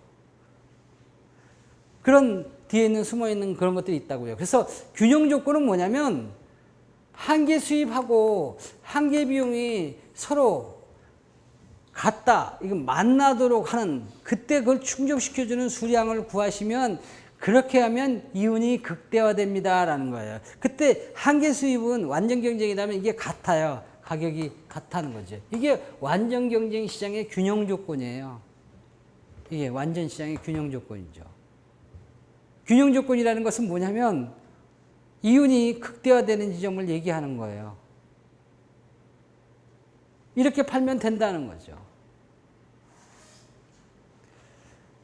그럼 이게 만나는 게 여기도 하나 있고 여기도 하나 있는데 그럼 왜 그렇습니까? 그거는 이게 풀면 근이 두 개가 나온다고요. 그건 이제 수학적으로 설명할 때 뭐 다시 설명을 하더라도 이렇게 팔면 두 개가 나오는데 이렇게 미분해가지고 이렇게 근이 두 개가 나오는데 한번 미분했다는 것은 극값이 돼버린다고요. 하나는 극대값이 나오고 하나는 극소값이라고요. 이 값은 뭐냐면 극대값 아니면 극소값이라고요. 즉 여기 이게 150이고 이거는 몇이냐면 90이라는 수치가 나온다고요. 요만큼 생산하고 있으면 어떻게 됩니까? 이만큼 생산하면요. 150이라도 생산하면요. 이윤이 극대화해가지고 극대화된 이윤이 이만큼으로 나타난다는 거예요. 그럼 90잔을 갖다 생산하면요. 그러면 90잔 생산하면 이렇게 하면 여기에 이 길이가 가장 긴 게 나오죠. 이거는 이윤의 극대화가 아니라 손실이 극대화된 거죠. 손실이 최고로 많은 거죠. 그러니까 이거는 극대점이 되는 거고 이거는 극소점이 되는 거예요. 이윤의 극대화된 거고 이건 이윤의 극소점이 되어버리는 거죠. 이거 손실이 가장 많은 거예요. 이건 손실을 얘기하는 거예요. 그래서 그림이나 수치나 이런 것은 두 개가 만들어지는 것은 나오는데 현실에서는 이렇게 안 나타나요. 왜냐면 누가 이거 90점만 생산해가지고 말이죠. 이 손실이 가장 많이 만들어져가지고, 많이 나가지고 빨리 망하나. 그렇게 사업하는 사람이 어디 있어요. 그죠? 이거 뭐하러 계산하냐고요. 내가 이제 커피집을 열었는데 내가 몇 점 팔아야 손실이 제일 많이 나가지고 손실이 최대화 돼가지고 말이지. 그래가지고 내가 빨리 줄까. 그렇게 자살하려는 기업 하는 사람이 어디 있어요. 빨리 망하려고. 그래서 그런 거 계산할 필요가 없단 말이에요. 그리고 요만큼 조금 생산해가지고 문 닫는 그런 기업은 없어요. 공급은 이렇게 하지 않죠. 현실은 이렇게 U자 모양으로 이렇게 나오는데 실제로 공급은 어느 형태로 하냐면 이 밑에 이거는 안 나타난다고요. 이거는 계산은 할 수 있는데 이렇게 공급하는 기업은 현실적으로 없다 그런 얘기예요. 그러니까 한계 비용 곡선은 뭐 이런 U자 모양이긴 U자 모양이지만 낚시바늘 뭐 이런 모양으로 사실은 현실적으로는 나타나죠. 근데 수치로 보거나 그림으로 볼 때는 뭐 이론적으로 보면 이렇게 형태로 나타나고요. 그래서 여기 하나 있는 거예요. 하나는 이윤 그러니까 극대값 극소값 하는 이런 쪽으로 나타나죠. 그 중에 큰 거 고르라는 거예요. 그림으로 보면 오른쪽에 있는 수치를 골라라는 거예요. 여기에 요만큼 수량을 공급을 하면 이윤이 극대화된다라는 그런 논리예요. 자, 극대화됩니다. 이렇게 하면 이윤이요. 자, 근데 이윤이 그러면 4,000원, 저는 가격 커피를 얼마에 파는 거예요? 가격은 저기 시장 원리에서 아메리카노는 4,000원 받아야 되고요. 저는 수량을 갖다 몇 잔을 갖다 생산해야 되는 거예요. 이윤이 극대화되려면 여기 150잔이라고 그랬잖아요. Q 여기. 요걸 충족시켜주는 수량을 구하면 되잖아요. 충족시키면 어떻게 충족시켜줍니까? 계산하면 이렇게 금방 계산이 돼요. 그 중에서 극대값을 하는 요 수량을 구하면 되죠. 그게 균형 수량이라고요. 한계 수입하고 한계 비용이 서로 만나는 곳에서 수량을 결정하는 그 수량, 충족시켜준 수량. 요게 150잔이라면 150잔을 팔으라 이거예요. 그러면 이윤이 극대화된다는 거죠. 그 극대화된 이윤이 얼마입니까? 이거. 여기서 보면 4,000원씩 150잔 팔았잖아요. 요 사각형에 요게 매출액이에요. 요 가격이고 요게 수량이니까 팔았으니까. 요게 매출액이고요. 요게 극대화된 이윤이죠, 이게요. 이윤인데 얼마큼이냐면 극대화된 이윤이라고요. 이윤 최고로 많은 이윤이죠. 내가 150잔 가격은 4,000원에 팔 거고 그다음 수량은요 150잔 팔 거고 그러면 돈이 제일 많이 남아야 극대화된 이윤이 생길 거예요. 최고 많이 난 돈이 얼마인데 여기다 말이에요. 근데 여기다 하려니까 그림이 좀 달라요. 그죠? 이 그림만 쓰려고 그러니까 가격을 얼마큼 받아야 되는지 아니 수량 이거 구하기도 힘들고 극대화된 이유는 잘 나타나는데 참 이거 쓰기는 그렇고요. 이걸 쓰려니까 이거 뭐 가격하고 수량은 확실히 나오는데 극대화된 이윤 근데 여기다가 극대화된 이윤이 얼마큼 돼 있는지 이윤이 얼마큼 있는지 알 수가 있는 방법이 있다고요. 그게 뭐냐면 평균 비용을 그려보면 안다는 거죠. 평균 비용은 가격을 결정할 때나 이윤이 얼마큼 되는지 그거 알고 싶으세요? 그럴 때는 평균 비용을 그려보세요 하면 그림이 그려진다는 거예요. 평균 비용은 이 비용 함수를 갖다가 Q로 나눈 게 평균 비용이죠. 그죠? 자, 평균 비용을 갖다 그리는 건 어떻습니까? 제가 잊어먹지 말라 그랬잖아요. 한계 비용에다 평균 비용을 여기다 그린다고. 평균 비용은 어떻게 그리냐고요? 여기 한계 비용이 최저점에서 올라가는 점에서 적당한 점을 탁 잡고 여기에 이렇게 U자 모양을 펑퍼지만 U자 모양으로 이렇게 딱 그려놓으면 이게 평균 비용이죠. 이게 최저점이고요. 이렇게. 그렇게 됐다 그랬잖아요. 뒤에 U자 모양이라고요. 정확히 그린다 하면 이 비용 함수를 여기다 접점을 그려가지고 거기에 탄젠트 값을 쫙 해가지고 이렇게 쫙 정확히 그리면 정확히 맞죠. 근데 대충 그리면 어떻게 되냐면 이렇게 한계 비용이 있으면 여기 최저점에서 올라가는 지점에 적당한 점을 잡고 거기에 여기 이걸 최저점으로 해서 이렇게 딱 가운데 이 최저점을 뚫고 지나가게끔 탁 만들어 놓으면 평균 비용은 그려진다고요. 그 평균 비용이라는 게 뭐예요? 한 잔에 평균적으로 원가가 얼마나 들었습니까? 라는 그런 얘기잖아요. 그죠? 제가 지금 150잔 팔았어요. 그럼 150잔 팔았다고 비용이 얼마예요? 그 비용으로 나눠버린 거죠. 그게 평균 비용이에요. 그러니까 한 잔당 얼마 들어갔습니까? 그게 평균 비용이죠. 이게요. Q분의 C 이걸 얘기하는 거죠. 자, 한 잔당 지금 수입이 얼마큼이냐면 가격에 해당하는 4,000원이에요. 비용은요. 이게 평균 비용이죠. 그죠? 평균 비용은 한 잔당 그러면 비용이 얼마나 들어갔습니까? 여기 이만큼 들어갔는데 이게 얼마야? 3,000원인데 이게 3,000원입니다. 한 잔에 3,000원 들어갔다고요. 그럼 여기 1,000원 남았다는 얘기네요. 예, 한 잔 바를 때 1,000원 남았어요. 라는 거죠. 1,000원 남았다고. 근데 몇 잔 팔았죠? 여기 150잔이요. 150잔이요. 150잔을 다 팔 수 있습니까? 금방 팔리죠. 왜냐면 이 시장에는요. 10만 명이 지금 커피 마시려고 딱 대기하고 있다고요. 근데 내가 150잔 하면 150잔 그거 금방 못 팔리겠어요? 다 팔려버리죠. 수요자가 얼마나 많은데 10만 명이나 있는데 그러니까 다 팔려버리죠. 팔려서 여기에 150이고 요게 10만이고 하니까 요게 요 면적에 해당하는 것이 요게 극대화된 이윤이라고요. 계산하니까 얼마예요? 15만 원이죠. 하루에 15만 원 버는 거죠.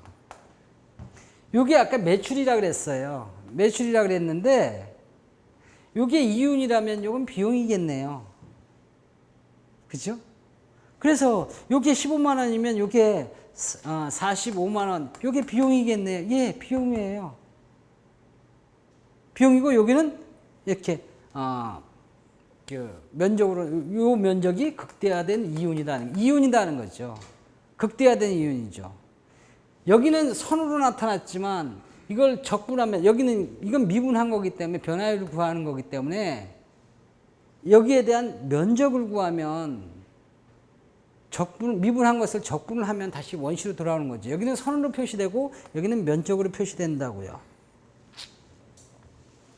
그래서 여기에 이윤이 이만큼은 남는다라는 거예요. 그럼 여기서 이게 표시됐으면 이 그림은요 아무 쓸모가 없죠. 왜 여기다 다 이윤도 다 나타낼 수 있는데 여기는 이윤 딱 나타나는데 이거는 가격과 수량 내기도 힘들고 가격은 나타나지도 않고 이윤은 딸랑 나타났는데 근데 여기에서는요 가격도 다 나타나고 수량도 다 나타나고 극대화된 이윤도 다 나타났는데 그럼 뭐하러 두 개 있으면요 이건 필요 없다고요. 이것만 있으면 돼. 이것만 딱 분석해 주면 그러면 아주 원가 분석까지 다 되는 거예요. 나 얼마큼 팔아야 됩니까?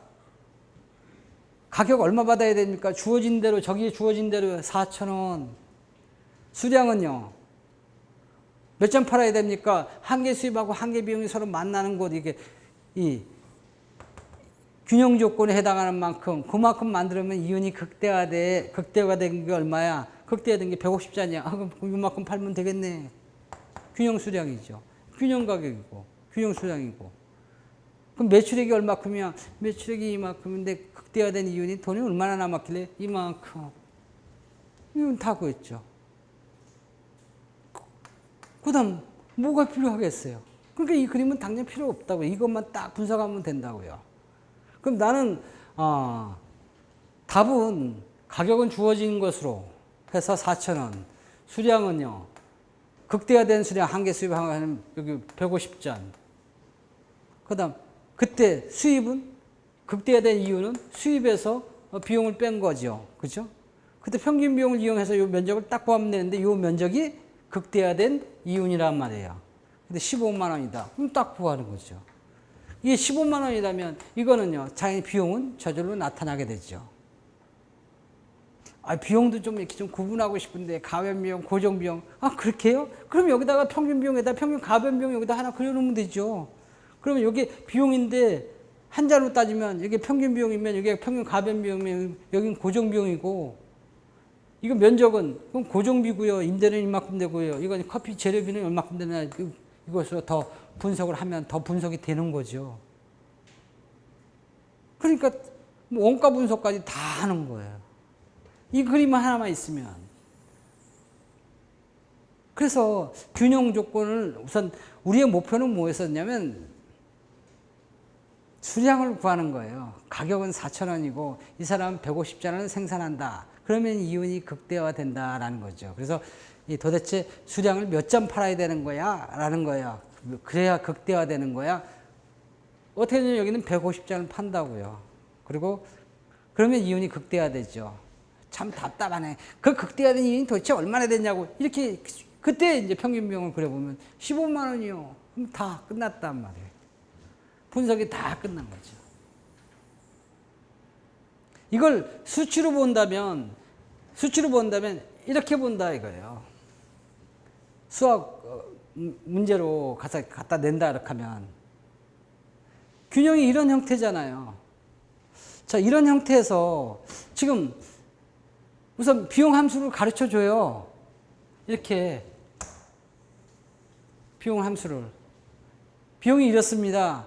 가격도 가르쳐 주죠. 가격은 지금 4,000원입니다. 자, 둘 상태예요. 수학 문제를. 이거 완전 경쟁 시장입니다. 라고요. 그래서 가격을 이렇게 가르쳐 주면 친절한 거고, 여기에 또는 공급곡선은요, 이렇게 3P 플러스 만약 500이에요. 만약에 수요곡선은요, 뭐, 마이너스 5P 플러스 만약에 1000이에요. 자, 이런 상태에서 시장은 이런 상태, 커피 시장이 이런 상태입니다.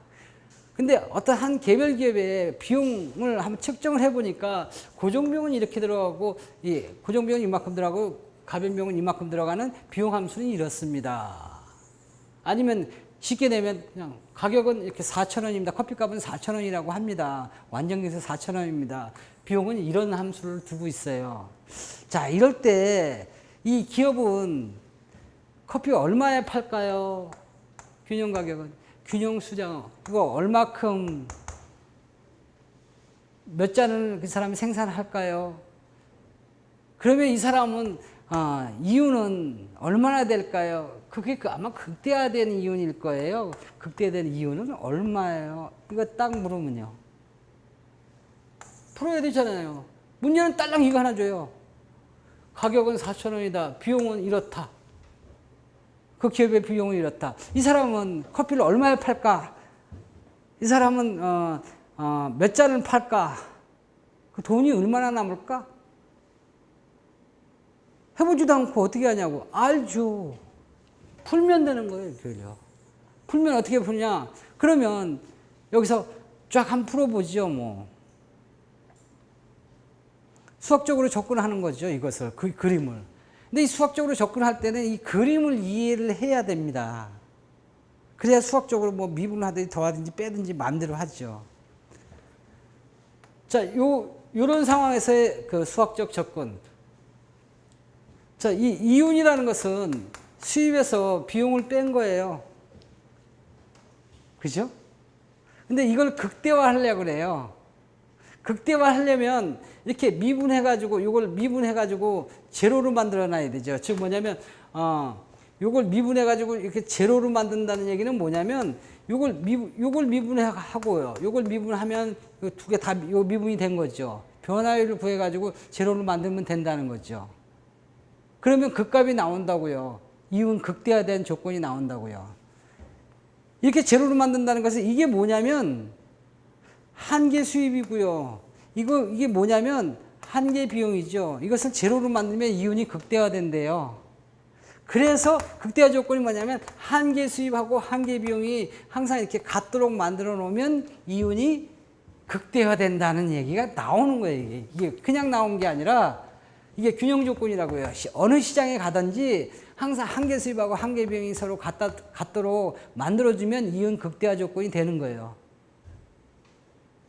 이윤의 극값이 나오는 거죠. 자, 이것을 그대로 여기다 적용을 합니다. 어떻게 적용하냐? 여기 비용이 이런 형태예요. 여기 보면 수입이 뭐냐면 수입은 가격 곱하기 수량이죠. 아까 가격 곱하기 수량이니까 이 수입은 이렇단 말이에요. 그죠? 가격 곱하기 수량으로서 4,000Q입니다. 그죠? 비용은요? 비용은 이렇게 가르쳐 주겠죠. 예를 들어서 이런 형태로. 3Q의 3수입니다. 4Q의 제곱입니다. 5Q 플러스 100입니다. 이건 뭐예요? 이건 비용이에요. 이걸 미분해버리세요. 한계 수입을 구하라는 거죠. 한계 수입은 4,000Q를 미분해보면요. 4,000이에요. 이게 4,000이 뭐예요? 바로 한계 수입이죠. 이거 한계 비용은 뭐냐면 이걸 미분한 거죠. 미분하면 여기 보면 3AQ의 제곱 플러스 2BQ 플러스 C가 돼버리죠. 이걸 한다면 3, 9Q가 되는 거고, 여기 보면 A는 3이고, B는 마이너스 4고, 이 C는 예를 들어서 5, 이런 형태로 돼 있으니까. 그죠? 자, 이런 형태로 될 거예요. 이걸 제로로 만들어 놓으란 말이에요. 이거는 미분한 거죠. 이렇게 미분한 거, 이거죠. 그죠? 제로로 만들어 놓은 거죠. 그럼 한계 수입하고 한계 비용, 이게 한계 수입이고 한계 비용이 같도록 만들어주는 거죠. 이거 풀면 어떻게 되느냐? 2차 방정식이잖아요. 이게 3이라면요. 그 3, 이게 4라고요. 4. 이게 아까 5라고요. 5. 근데 이게 마이너스 4라고 그랬죠. 이렇게. 이거 2차 방정식에 풀면 어떻게 되냐? 근이 두 개 나오죠. 근이 알파, 베타 이렇게 두 개 나올 거예요. 즉 뭐냐면, 계산하면 뭐 다르게 나오겠지만, 예를 들어서 뭐 150, 뭐 이렇게, 여기 아까, 어떻게 나왔나요? 150, 예를 들어서 하고, 예를 들어서 90, 이렇게 나온다고요. 답이요. 알파, 베타 둘로 나온다고요. 이게 뭐예요? 극대값, 극소값이라고, 극값이라고요. 그 중에서 큰 걸로 고르면 되는 거죠.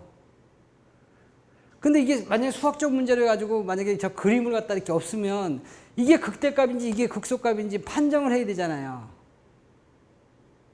판정하려면 어떻게 해야 돼요? 저번에 제가 극대값, 극소값 저거 할 때 이런 설명을 했었잖아요. y는 만약에 fx라 그래가지고 만약에 3x, ax의 제곱 3승 플러스 bx의 제곱 플러스 cx 이것을 d 이렇게 만약에 3차 함수가 있으면 여기 x하고 y 있으면 이런 형태로 그려지는 것이 fx다. y는 그때 여기에 이 점을 극대값이라고 하고 이 점을 극소값이라고 한다. 여기 알파, 베타 이렇게 해가지고 두 개 나온다 그랬잖아요. 이 3차 방정식을 여기에 극값을 구하는 것은 뭐냐면 이거의 점의 기울기가 여기는 제로고 여기는 기울기가 제로다는 거예요. 기울기라는 것은 뭐냐면 이것을 한번 미분해 가지고 제로로 만들면 이 기울기가 이게 기울기죠. 이 점의 기울기죠. 미분하는 것이. 그것을 제로로 만드는 것은 기울기를 제로로만 하면은 한번 미분해서 제로로 만들면 요 점이 나온단 말이에요. 기울기가 제로인 점이 요 두 개죠. 이걸 풀면은 예를 들어서 3a a의 x의 제곱 플러스 2b x 플러스 c 이렇게 될 텐데 2차 방정식 나올 텐데 이 근을 풀면 값이 이렇게 알파 베타 두 개가 나오지 않느냐. 이 두 개가 알파가 나오잖아요. 근데 이건 극값이라고요. 하나는 극대값이고 하나는 극소값이죠. 이 극대값, 극소값이 이렇게 나올 때 어떤 것이 극대값이고 어떤 극소값이냐 이걸 판단하려면 한번 이걸 더 미분해 가지고 즉 이걸 미분하면 2, 3은 6, 6ax 플러스 2b 이렇게 한번 미분하면 이렇게 될 텐데 이것을 갖다가 여기에 알파 값을 갖다가 이렇게 딱 대입을 하면 x 대신에 이걸 알파 값을 갖다 대입하면 이 값을 대입하면 극대값이 나오죠. 이게 아마 마이너스가 나올 거다. 마이너스가 나오면 이건 극대고 이게 플러스가 나오면 극소다. 그런 얘기예요. 그래서 극대값, 극소값을 판정을 하는 거죠. 그 판정하려면 두 값이 나오면 큰 값을 선택하면 되는데 혹시 이것도 알 수가 없다. 한 번 더 확실하게 한번 하자. 그러면 한 번 더 미분한다고요. 이걸 한 번 더 미분한다. 이걸 한 번 더 미분하면 미분 한 번 했는데 한 번 또 하면 그 뭐 어려워서 어떡합니까? 그게 더 쉽거든요. 미분한 거에서도 한 번 더 Q로 한 번 더 미분해요. 한 번 더 미분하면 이건 제로가 되고요. 이거는 여기에 보면 그 3A 앞에 수치를 썼다가 A를 썼다가 뭐 쓰죠. 뭐 3, 3은 9 했으니까 9, 2, 18 여기 보면 18 Q가 되는 거고 이거는 2, 4, 8이 되는 거 이게 마이너스죠. 마이너스에서 이게 제로가 되게 하라 그런 얘기예요. 그럼 이거 풀면 나죠. Q의 값은요. 이게 그 제로가 되는 게 아니라 이 값을 놓고 여기에 이 Q 값을 여기다 150이라는 수치를 갖다 집어넣으면 이 값이 아마 마이너스가 나올 것이다. 마이너스가 나온다? 그럼 극대값이라고요. 그럼 100이라는 수치 이 값을 집으면요. 그거는 항상 플러스가 나오죠. 하나가 마이너스가 나오면 하나가 플러스가 나오죠. 요 값을 갖다가 예를 들어서 그 알파 x는 여기 보면 q의 값을 알파 즉 150이라는 수치를 갖다 집어넣으면 요 값을 150이라고 집어넣으면 요 값이 마이너스가 나올 거다 이거예요. 마이너스가 나오는 그 값이 극대라고요. 만약에 150이라는 수치를 갖다가 집어넣었을 때 이게 마이너스가 나오면 이게 극대네. 그럼 100이라는 수치 나머지 것 90이라는 수치를 여기다 집어넣으면요. 그럼 반드시 플러스가 나와요. 그 계산 하나를 보고 어떻게 합니까? 하나는 극대값이 나오면 하나는 극소값이 나오죠. 극대값, 극소값이 없는 것은 중군 그런 형태인데 그런 경우는 거의 없단 말이에요.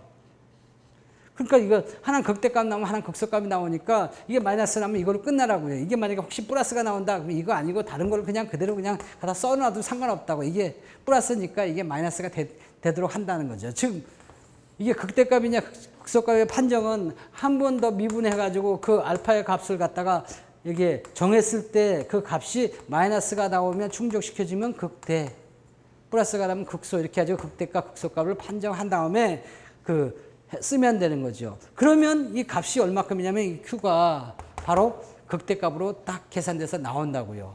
그래서 지금 얼마라는 거예요? 커피는요. 4,000원 받으라는 얘기고요. 한 개 수입하고 한 개 비용이 서로 만나는 아까 여기 150이라는 수치가 그래서 여기서 나오는 거고요. 그럼 이윤은 얼마입니까? 이윤. 극대화된 이윤. 물론 여기서 이해하면 뭐 평균 비용을 해서 이렇게 쭉 해서 다시 계산하면 되지만 평균 비용은 Q분의 C예요. 그죠? 근데 다시 평균 비용을 구해서 Q를 갖다 곱해주면 그러면 C가 나오죠. 그죠?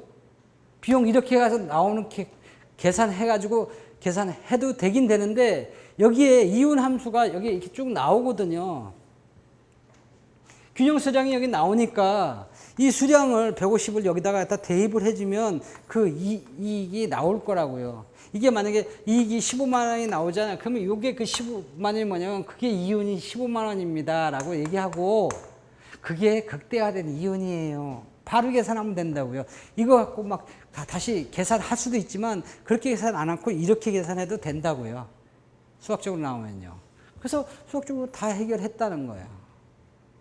어떻게 꼬여도 이것만 이해하고 있으면 아무리 꼬여도 다 답을 찾아낼 수가 있죠. 균형 가격, 균형 수량, 그리고 극대화된 이윤을 찾아낼 수 있다고요. 이 상황에서 우선 이 수량이 구하는 게 제일 중요한데 가격하고 수량은 딱 구했어요. 극대화된 이윤을 이 그림 갖고 좀 찾으세요. 그것은 평균 비용을 계산해서 이 가격 4,000원에서 여기 평균 비용이 나올 거 아니에요. 평균 비용은 Q분의 C잖아요. 그죠?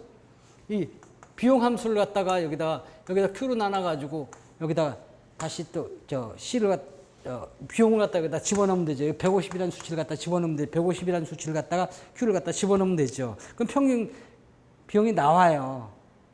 아까 나눠줬던 것을 또 다시 또 곱해줘 버리면 어차피 곱할 거니까 귀찮죠. 하지만 그렇게라도 한다 그렇게 하면 그럼 여기다 수입에서 평균 비용을 갖다가 가격에서 평균 비용을 뺀 수치가 이게 이익이단 말이에요.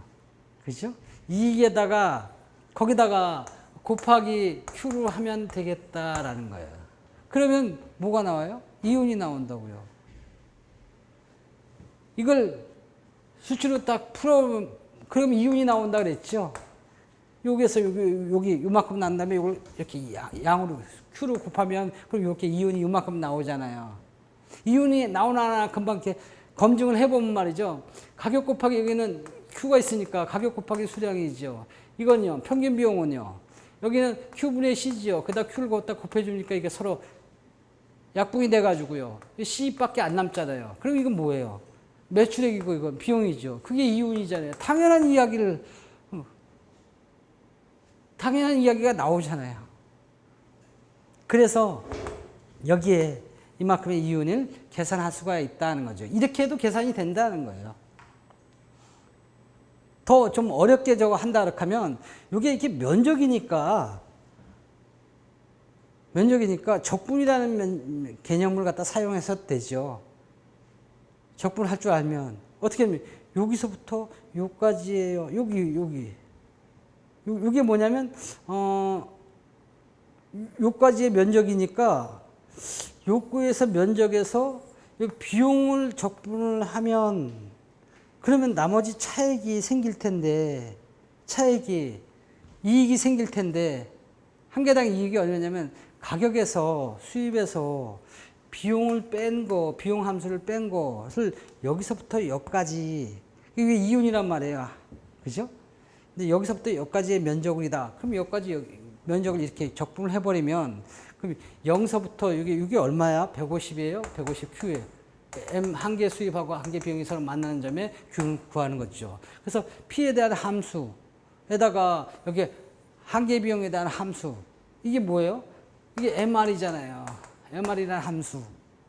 그 다음 한 개 비용에 대한 함수를 서로 빼줘버리면 여기 한 개 수입하고 한 개 비용에 빼줘버리면 그 함수를 갖다가 서로 빼가지고 거기에만큼 0에서 150까지 적분을 딱 해주면 그러면 면적이 이게 수입이고 이게 비용이고 빼주고 그러면 나머지 비용이고 비용이 뭐냐면 여기서부터 여기까지 이만큼이 나오는 거예요. 개념으로 보면.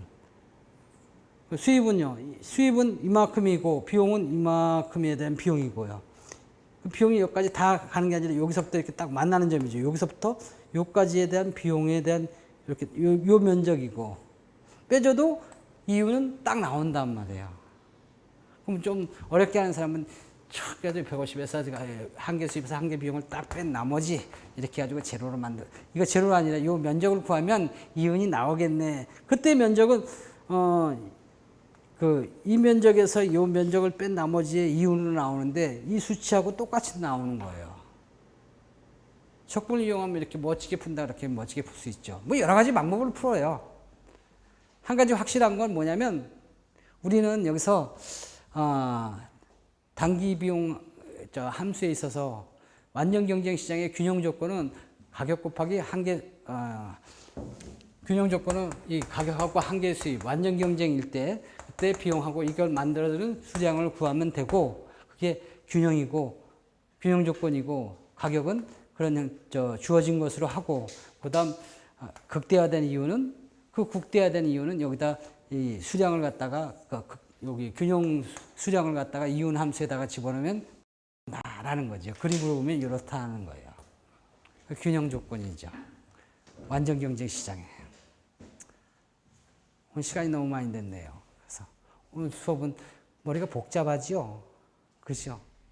복잡한 걸 내일에는 조금 쉽게 다시 한번 한 5분 정도에 딱 정리해가지고 다음 더 깊은 곳으로 한번 파고 들어가 볼게요.